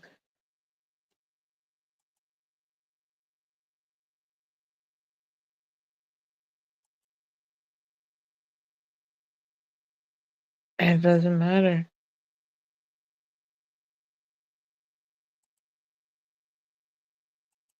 You didn't think through what would happen?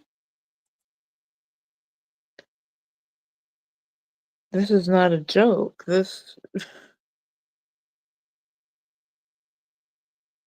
Where is the something funny about your husband, now soon to be ex, pleading, "How can I make it up to you?" I don't see it. That's cruel. That's just go on, because I don't see that being ever what it was.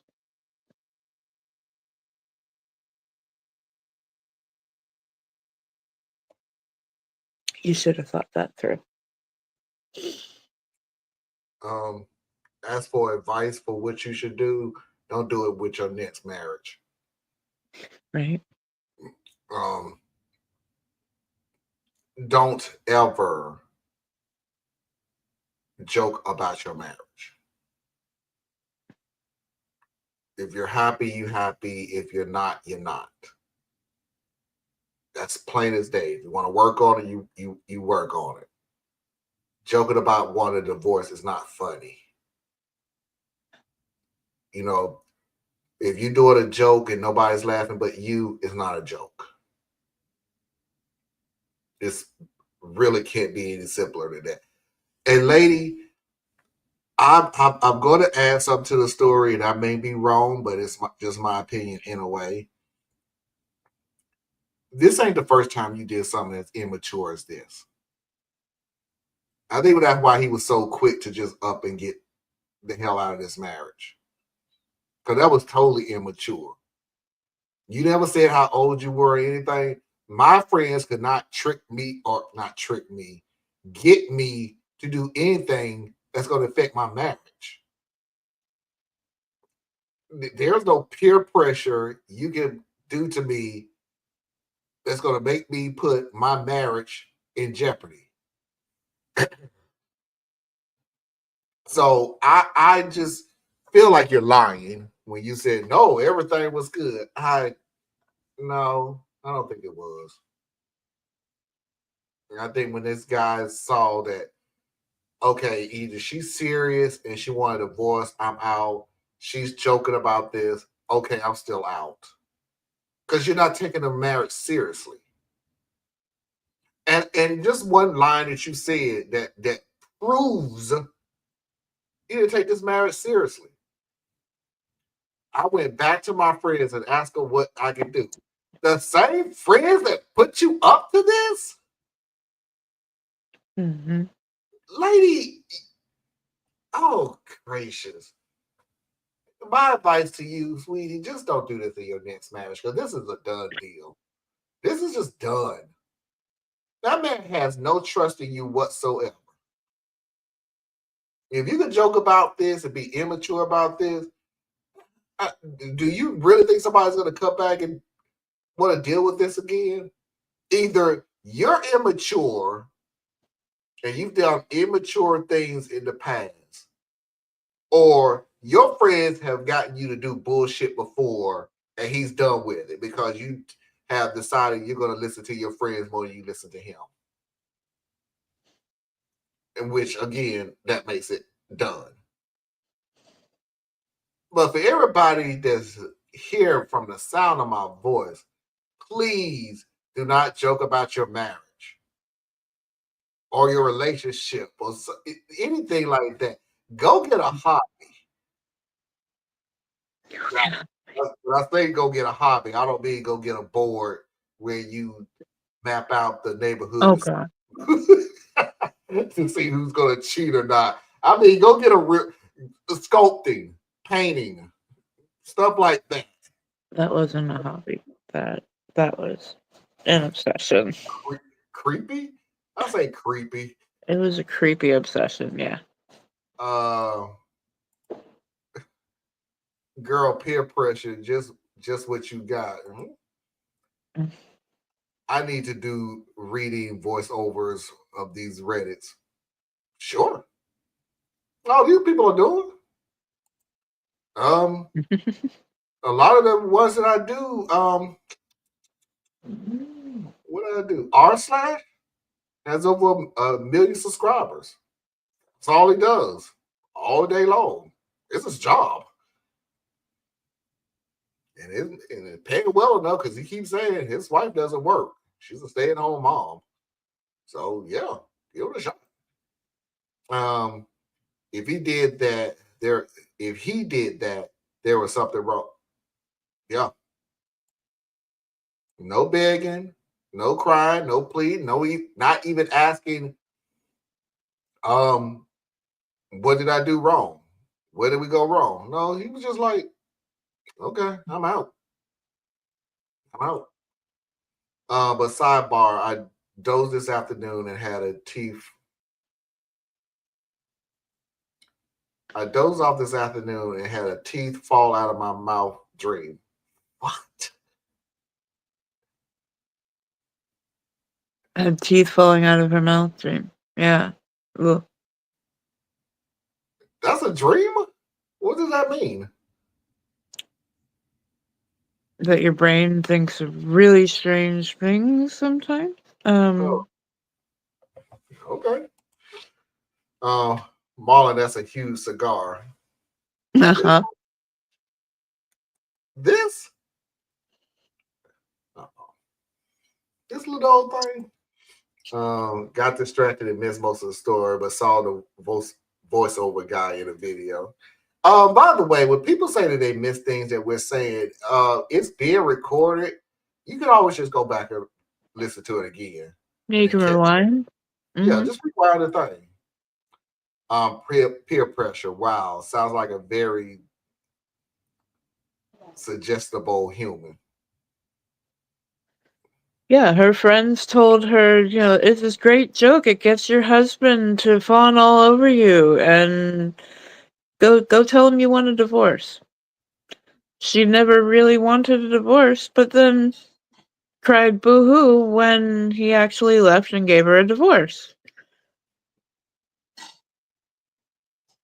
Stupid. Why in the world would you ever do that? It is not a joke. And your friends don't care. They married. I believe it because that's the type of humans who will vote against their interests because someone else around said so. Yeah, that's a prime example of it. Yeah. That is a prime example of it. Last comment. I know I can go back later, but I like live with y'all. You can go back, listen to the story, and then click a button that says live, and it'll get right back to the live. That's just a suggestion. Anyway, Mafia video of the week.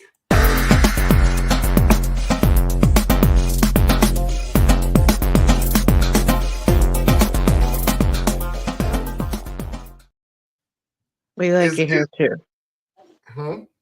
I said we like you here too, Afra. I like you being here, Afra. How about that? Mm-hmm.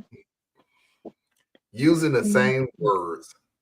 Are you a coach, editor, publisher, or published author? Would you like a serious project to spend some time on? I'm looking for an unpaid, experienced volunteer, no compensation, to coach me in editing and publishing my completed manuscript. This position is remote, unpaid, and would be on a free volunteer basis. You must have fiction publishing or editing experience to be considered as an applicant. A serious commitment to completing the book in a timely manner is expected. Your contribution will be added to the acknowledgments and/or dedication. The book is approximately 65,000 words. It is complete, but it needs editing, proofreading, coaching, and formatting. I've received a feedback-based rejection letter from a publisher/editor stating the idea was interesting, but the writing had some common mistakes and could use some work. The feedback was very constructive and helpful, but I need more than a one-page email to put the feedback into action and make it a finished work that can be published. Hence, experience is required for consideration. References or information confirming your credentials and experience will be requested. So, the way this post is written is giving me a pretty good idea of what his book must sound like. The guy just repeats the same word in like 4 or 5 different synonyms in a single sentence. He says, "This position is remote, unpaid, and would be a free volunteer basis." Like, saying unpaid is the same thing as saying free, which is the same thing as saying volunteer. The night was dark, shadowy, and also not very bright. A man walked through the night. He was handsome, attractive, and good-looking. Suddenly, someone shot him, and then he was dead, completely not alive anymore. Dead as a doornail. Completely unalived. One moment he was alive, the next he was dead. His life just gone. Gone forever because death, once it happens, is totally permanent. Because that's what death is. It's a permanent transference of life to death, which made this guy dead.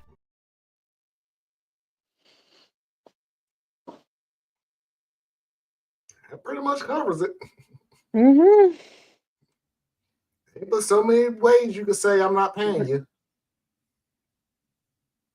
We get it. That's ridiculous. At 65,000 words, dude, yeah, you're gonna pay somebody.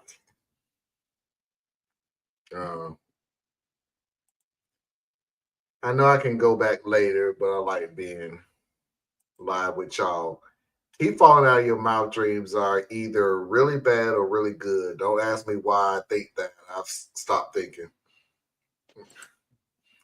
Singing Aerosmith, I don't want to miss a thing. They're crazy. 65,000 words. But you want proofread and edited. Bruh, nah. Hey, I want somebody to work for free. Yeah. Mm-hmm. Do a whole bunch of work. You can go backwards in the middle of the live stream and click on the setting thing in the top right and list it at 1.5 speed, and that you can catch up quickly. I do that all the time. I do that a lot of time on the work that I'm doing now. I put it on 1.5 and listen to the video because, yeah, it's a lot of talking. 65,000 words, experience and references required is hilarious. Because I'm getting paid for this. Oh no, it's free, voluntary, whatever it was. Parker, they do be gone, and I be saying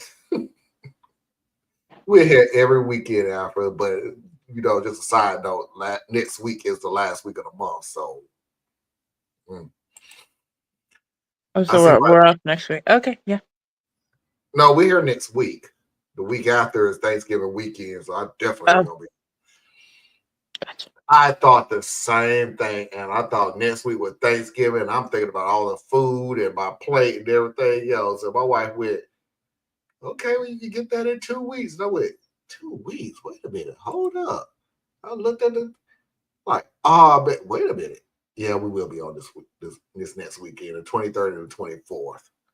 The 30th and the 1st we be gone. Dark, gloomy, not lit, non-illuminate. Same thing. Same thing. Got your headphones in? Nope. Go ahead. Positive story of the week.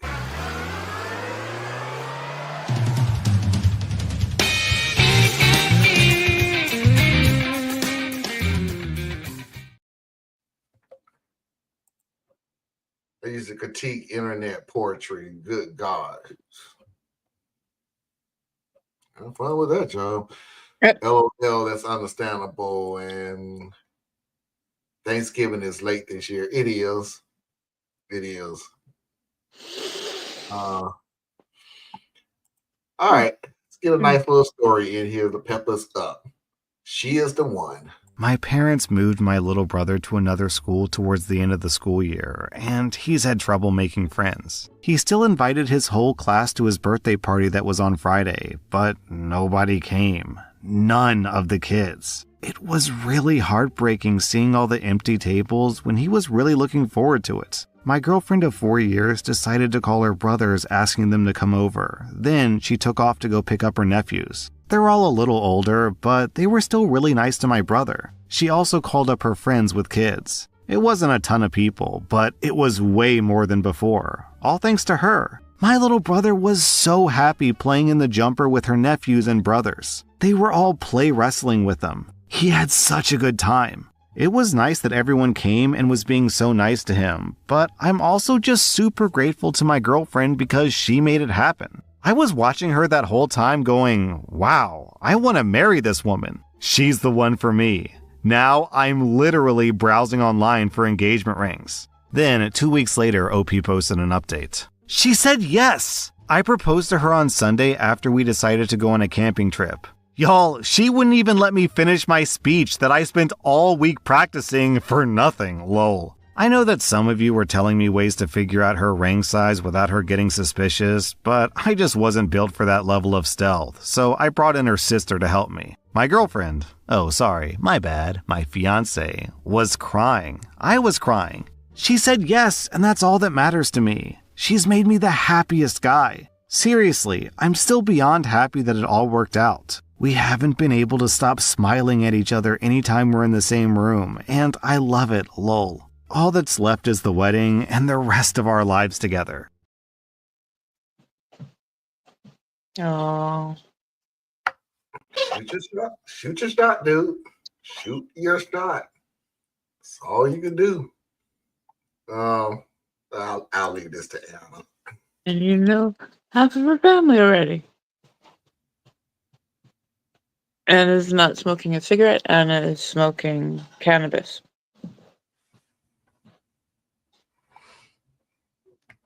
Ah, that's really sad. They should have invited them earlier in a way. And I kind of think that's possible too, but it's also possible I don't know you. So I ain't going. I don't know who you are. Yes, he would. Diaz would say this story is fake. Yeah, he would. He definitely would. Ira said, oh, that's sweet. Parker is saying, that's sweet. It is. Shoot your shot. Oh, LOL, it makes more sense on the smoke. It does.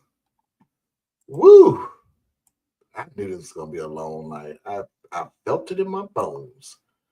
Foxy's videos of the week.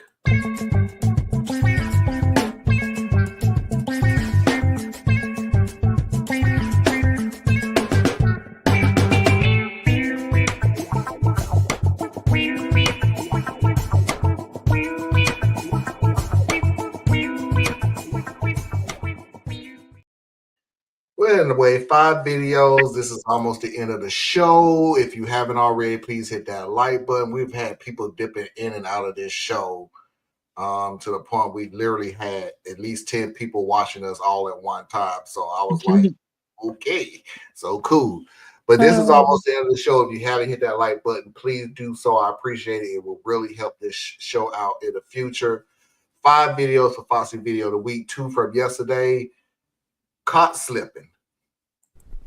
Babe, can you call my phone? I can't find it. Yeah, sure. Siri, call my woman. Sure. Which one? You have a few contacts saved as my woman. A few? Nah, you know my phone be acting up sometime. Sir, please stop the cap. You created these contacts yourself. No, I did not. On God, you absolutely did. Oh, really? Girl, I think you should look at his text messages from last Thursday at around 2 p.m. As a matter of fact, I just sent you a screenshot. Thank you, Siri. Nah, babe, wait.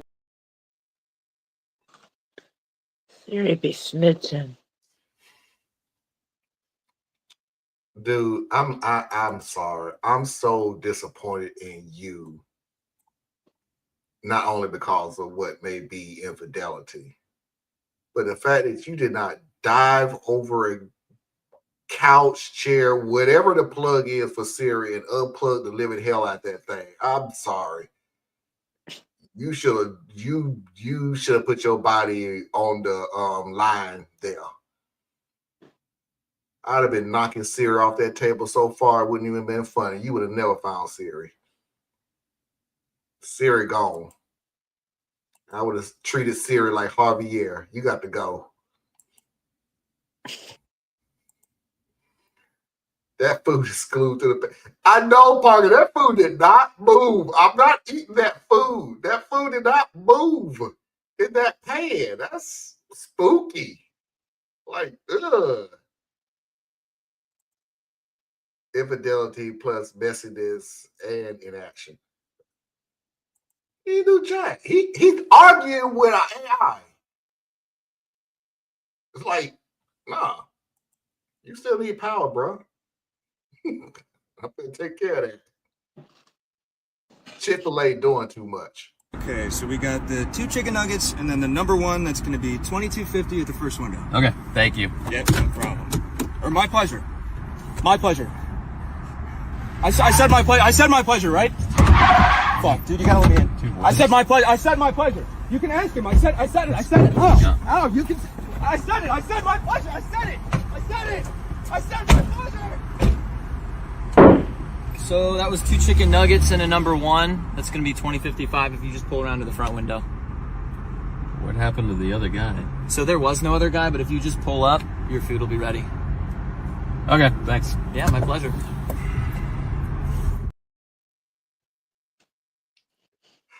Anna, I'm sorry we missed this yesterday. Did they shoot him in the car?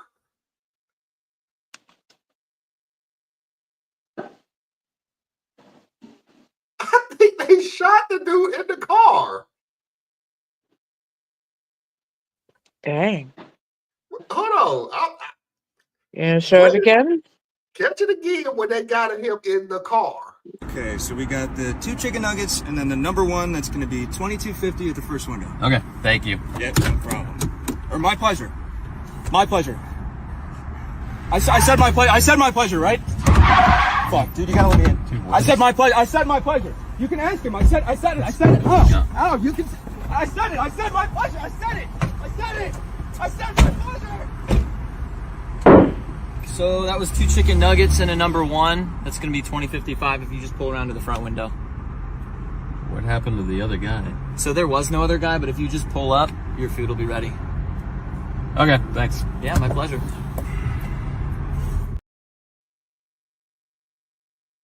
How did we There not was. catch that? Oh my gosh. Woo! Y'all taking this job too seriously, man. Oh my god.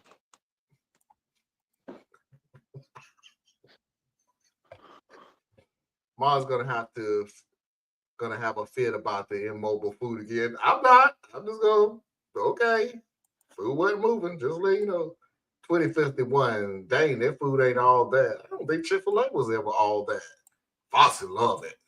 But I hate my pleasure as a response. No problem has always worked for me too. So I don't know. This Chick-fil-A is one of probably my favorite ones of these short stories you ever shown on here. Really? Oh my God. Oh dear. Yes, there was a gunshot. I did not catch that last night. I did not catch that last night. OMG, I didn't see the gunshot thing when they played it last night either. I didn't hear it until I just saw it again. I went, did you just kill him? Dude, it's chicken. And it was pretty loud. Yes. It ain't that serious. It's chicken. All right, let's go on into the new ones real quick. Hold on. Are the employees being paid higher wage with these higher food prices? I'm not even gonna answer that. You know they ain't going well with the answer is. Proud boss watching their employees work together. But I think I like this little life. this little life.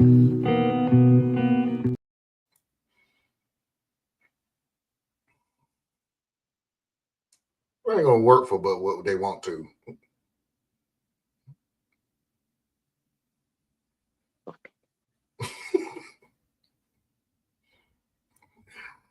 The great one.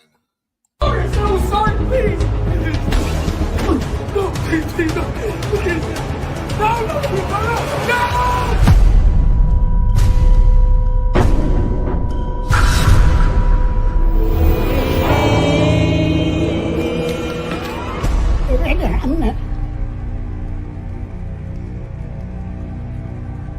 This is not over.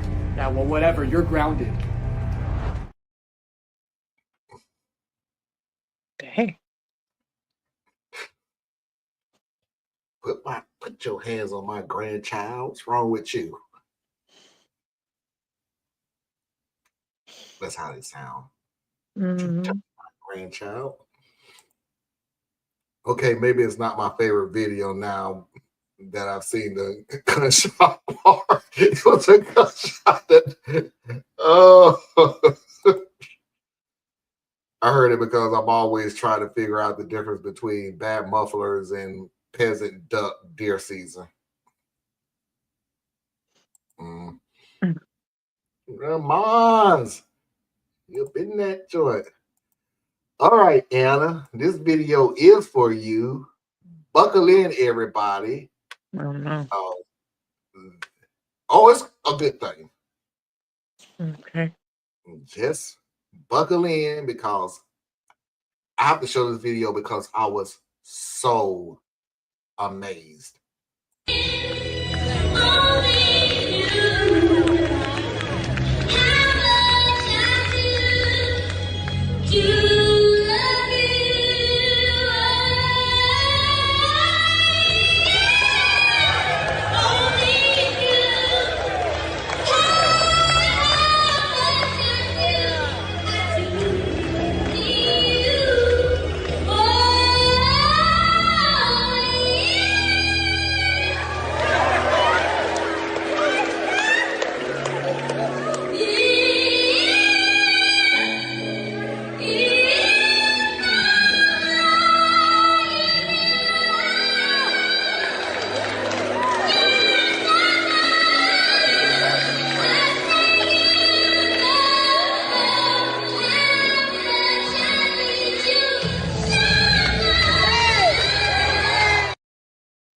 Damn.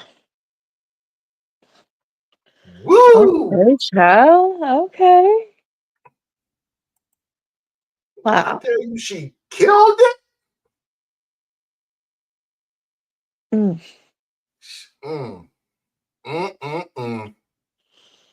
Girl. Wow.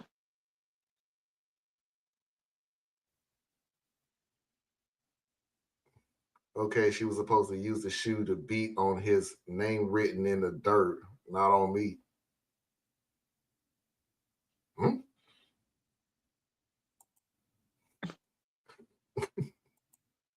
Wow. Wow. Uh-huh. Sing, baby girl. That she ripped them.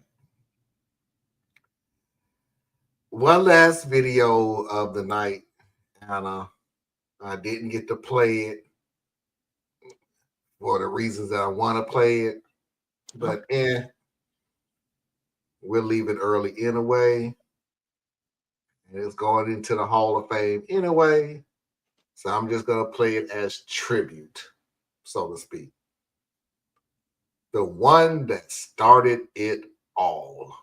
In my super fundamentalist church, we did not speak in tongues, but we were open to the idea of speaking in tongues. And that Sunday morning, I sort of knew I was going to do it because I'm dramatic.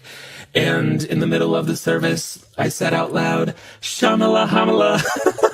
And everyone around me was like, oh my God, it's happening. And everyone started saying Shamala Hamala. And I was sort of like, you guys are just copying what I'm saying. But now we're all crying, saying Shamala Hamala. And my pastor said it was the language that angels spoke. And I imagined the scene in heaven where the angels were like, "What's up, Jesus? Shamala hamala."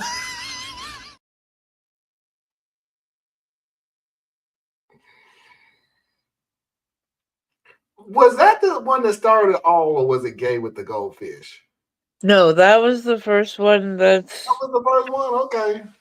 That Shamala was the one I sent you. Oh God. She's so little, but her voice is 10 times bigger. She killed that song. I'm sorry. I may have to keep her in with show Thea's next week. Anna, tell everybody where they can find you. BoreliaEtc.com and right here. Ladies and gentlemen, boys and girls, children of all ages, non-conforming individuals, and of course, I'm assuming you're LGBTQ.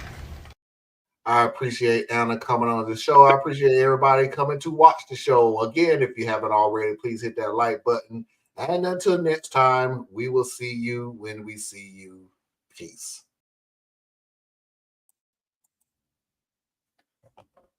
I'm not hitting, not name one of them notes. I mean, I can hit them, but I won't be able to talk for a couple of weeks.